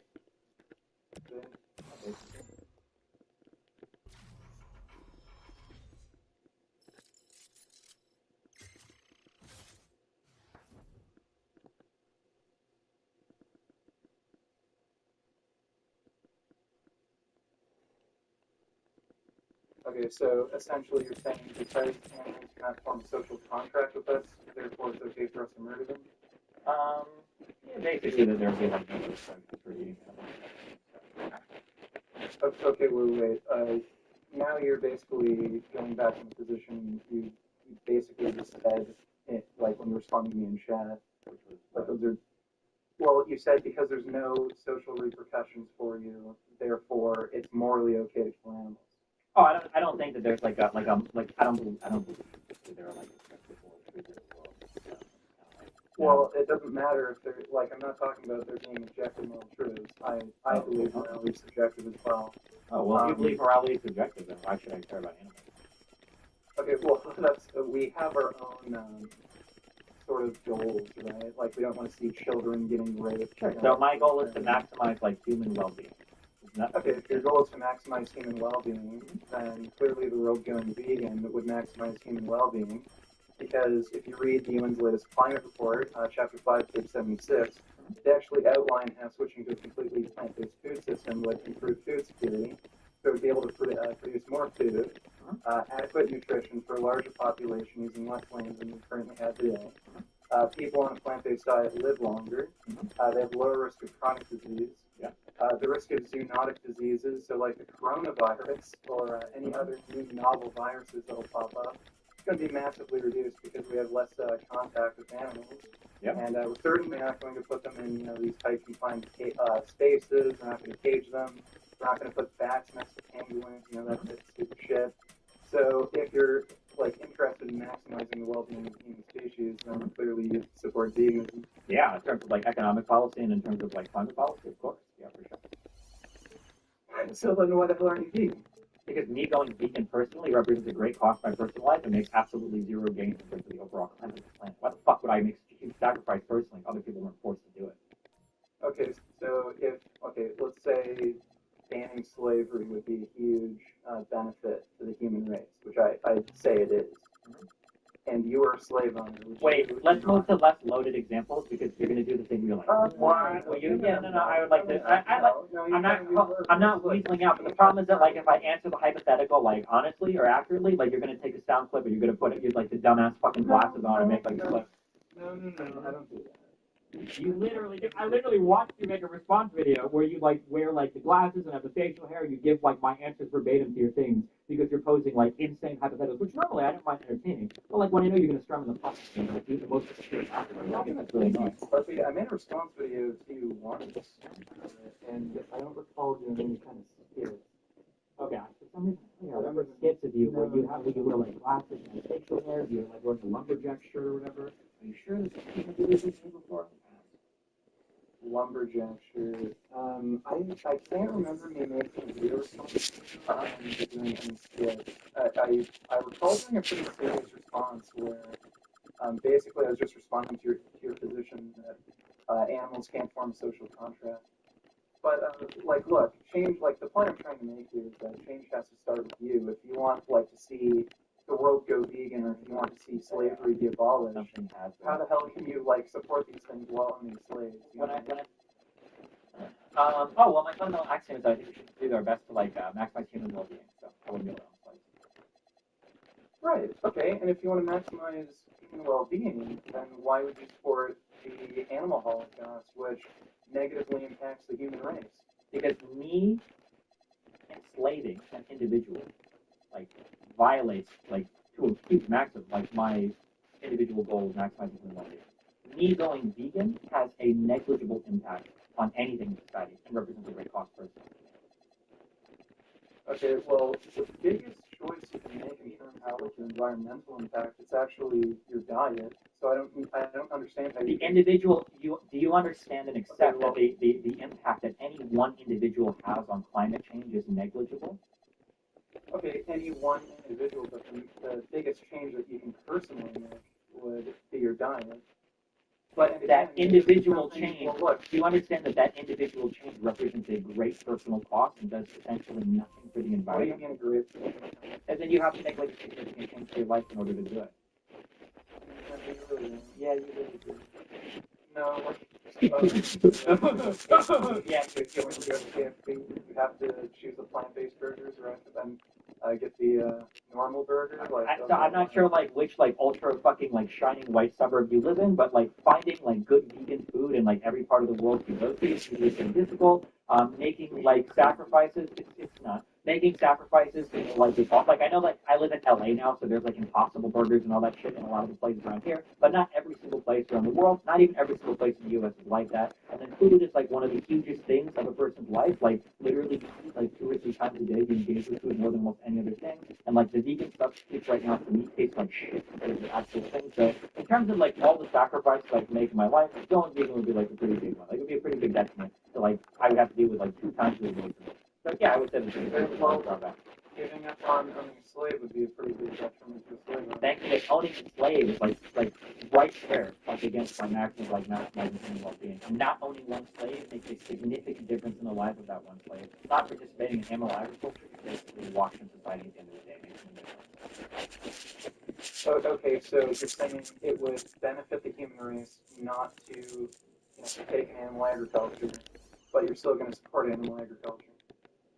Yeah, I mean, I would vote against it if I had to, but in terms of like partaking in it, like whether or not I do or don't, at the end of the day is a wash. So what motivation do I have to partake in an activity that significantly harms me or changes my lifestyle, but impacts the environment? Okay. I guess we just disagree with harming your life expectancy, reducing your risk of chronic disease, reducing your environmental. First of all, you can without shelling anything. So you can reduce your risk of chronic disease and increase your diet all without eliminating animal products. Like significantly curbing your consumption of like red meat alone will probably get you halfway there, and then significantly curbing your consumption of dairy will probably get you like another quarter of the way there. You don't need to be on a complete plant-based diet to maximize your health. You just need to significantly reduce your intake of animal products. No, you actually do. Being 100%. How much do you want to bet right now? Do you think? Check out the Oxford vegetarian. I don't need to check out because I've already read all these shitty vegan arguments before. Like if you compare any plant-based diet if you compare a plant-based diet to the average American diet, where we massively overconsume meat, okay, well then I just don't give a fuck. So if you, I would rather live to be 70 than live to be 80. Okay, so when I can actually prove what you're saying is wrong, you don't give a fuck anymore? I don't. I think that if you make For you, that's okay. Now we got to go help people customize and save hundreds of Liberty. a significant improvement to your diet, I don't think that means you have to cut all animal-based products out of it. I don't think you're right on that. If you want to link me something on that, I'd be interested. Like again, The science detector is measuring something different. Oh.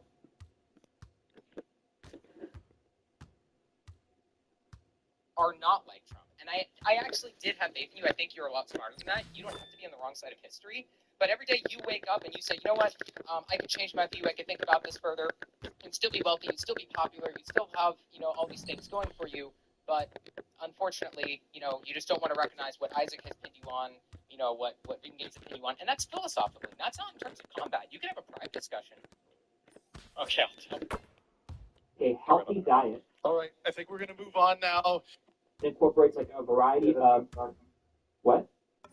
Yeah, that's what I'm talking about. So if you look at the Oxford vegetarian cohort, I think the cohort's been going on for almost 2 decades now. They compare basically healthy meat eaters.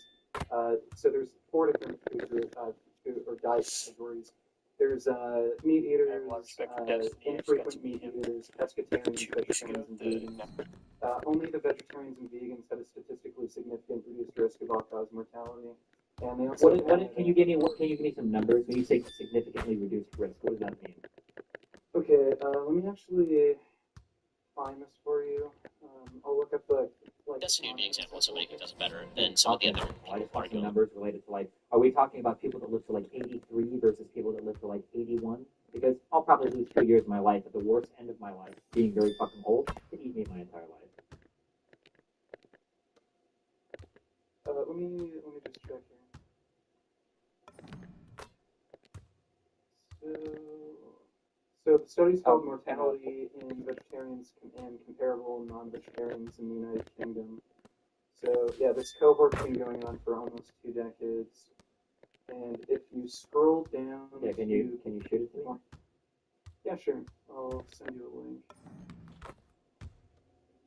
So I'll just drop it in the chat here. So if you scroll down to page 25. Wait, where is the chat? What is it? Oh, I'm just in. Oh, okay, I see what you mean. I think it's in general that I dropped it in. Cool. Okay. So ask yourself. Oh no. Hi, boss. How are you doing? Said no vegan questions tonight. What's up, man? You had a chance to escape the AMA and everything. Not much. Just the usual. Coming back with the same kind of argument that we didn't get to finish off last time because I was cucked by my phone dying. Listen, okay? Maybe we can do a truce, okay? I've been unironically buying Beyond. I want to be a girl. I've been buying Beyond Beef and the fake veggie chicken patty shit, so I can reduce my meat consumption. Now that I have the money, I'm doing my best. It doesn't taste that bad. I'm putting work in. Okay, we're getting there. Hey, well, I mean that's actually really good. Obviously, well, I should say it's better because it's not good if it's still causing a bunch of murder. Yeah, I know. It's better than it was before. So props for that. Well, I mean, if that's the case, you might not object to the argument anymore. Oh no, what's the argument? I probably still do. Hit me up. Okay. Well, it's four premises and a conclusion, right? And it's formally valid. It's just going to be R implies P, S implies not Q, R, S, therefore P and not Q. I'm just going to refute the premise of this argument you gave against veganism a long time ago, which maybe you don't hold to anymore. So, yeah. I'm going to try my best. Here's the first one, Bosch. So, if avoiding meat produced through capitalism maximizes well-being to a high degree, then we oughtn't buy meat produced through capitalism. Okay.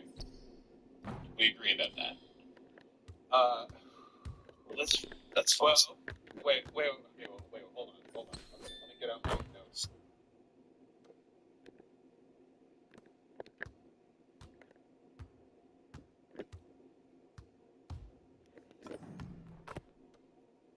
Yeah, general, my dude. General, my dude. Okay, I'll drop it in there. General, my dude. Okay, and if you scroll down to page 25, so the second paragraph on the right, they basically give you the confidence intervals. So this is just before page 90. So the HR for vegans was 0.92, confidence interval between 0.84, 0.99. The point estimate was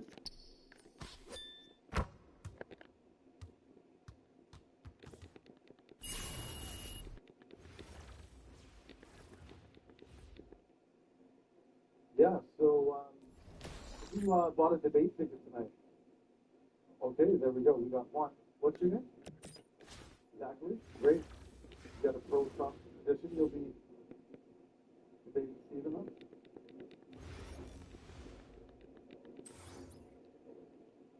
Oh, okay. Great. Excellent. Well, why don't we start with Zachary? Yeah, come on up. Everyone, put your hands together for Zachary. Who's going to be our first debater tonight? Keep it going. It takes a while to walk up here. So since you're first, you're going to be holding the microphone nice and close to the mic. Okay. Thank you. What's up? How's it going? So, under Trump's immigration zero tolerance policy in 2018, over 5,000 children were shipped away from their parents. And according to Yale Human Rights Report, between 2017 and 2021, more than 4,600 were stripped away, and 1,360 were never reunited with their parents. But I have a question more broadly regarding the concept of, well, what really relevant distinction do you make between yourself and Trump when you can't differentiate between mother cows and calves and migrant mothers and children who are stripped away when 9.5 million are stripped away each year in the U.S. alone?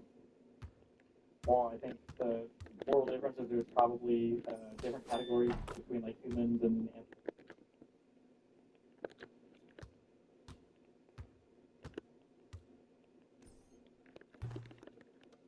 Oh, you're muted. Hello? Yeah, I can hear you now. Sweet. I don't know. I was just on YouTube and I saw you were live, so I wanted to jump in on this. Are you still on the same topic? Good. Never tuned in. Actually, you were just on my For You. Yeah, no, the topic is generally going to remain about anyone who thinks that they can justify killing and eating animals for food. So. Okay. I'd like to hear your position. Okay. So yeah, there's always two ways for this to go down, right? Because with name the trade, that's the argument. I could turn it into an argument to make the case, or I can, technically speaking, right? One goes more of a discussion format, the other goes more of a debate format. So in the discussion format, it's a lot more open, right? And it's just like, I'll give you name the trade, so on and so forth. But yeah, I mean, are you more so for the debate or discussion? I guess we can start off with the discussion because I'd like to share with you and the viewers why I believe it's justified to consume meat, but I definitely want to know the host's perception first. So let's start off with the discussion. Yeah, for sure. So, okay, there is a consistency test. Again, it's not an argument. There's an important distinction there. But I'll just give you the consistency test. It's called name the trade. Have you ever heard of it before? Actually, no. Okay. So it is a Convincing vegan gains to kill predators. it asks what trait is true of an animal, which if true of a human, would cause you to kill and eat the human, you do the animal. Okay? So if you said the trait was intelligence, for example, the question is,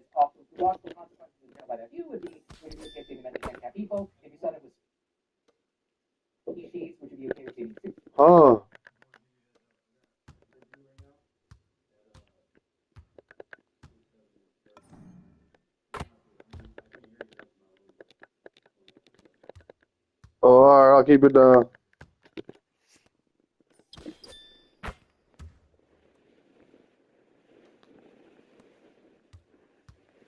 Ooh. Shit.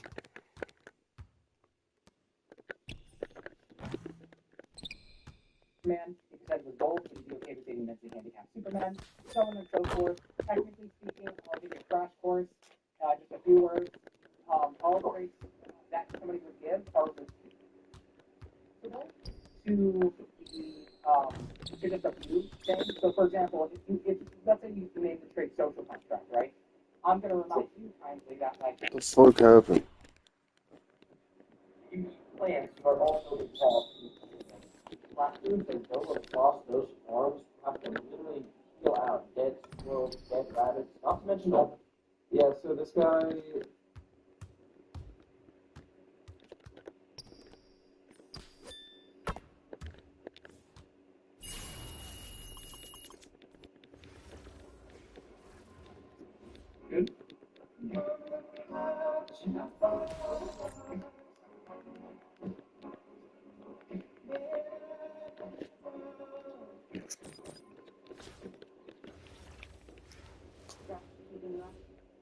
Introducing lemon balm.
I say.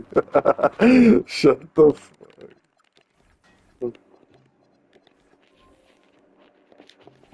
I say. Stupid as fuck.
So,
so.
a sinner. In my very existence, it fails to do this. I mean, you tell me.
Just to get offended when the design is doing what it was created to do, then it makes you think. If sin means to miss the mark, if I missed the mark, was the target ever mine to begin with, or what?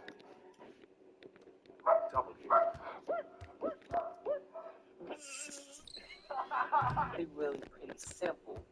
No faster way to make me hate you than say that there should be modern day philosophers.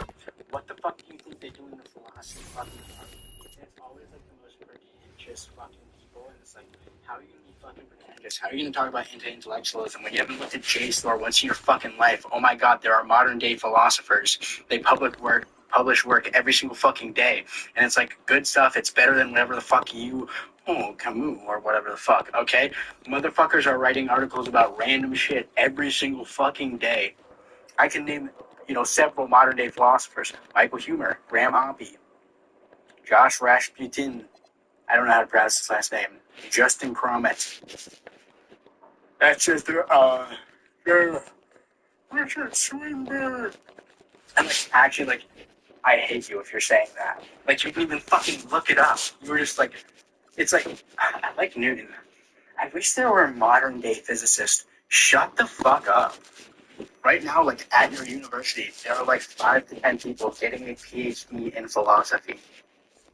And you can just talk to them. I've talked to several of them. It's just how fucking ignorant and how stupid do you have to be to say that? I hate you. Oh my god. Modern day philosophers. Oh my god. Fresh restock, DoorDash edition. I said I'd never trust fresh produce delivery. Then I tried DoorDash.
quality was amazing.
That's so weird. Why are you eating a fucking ice cream cone?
social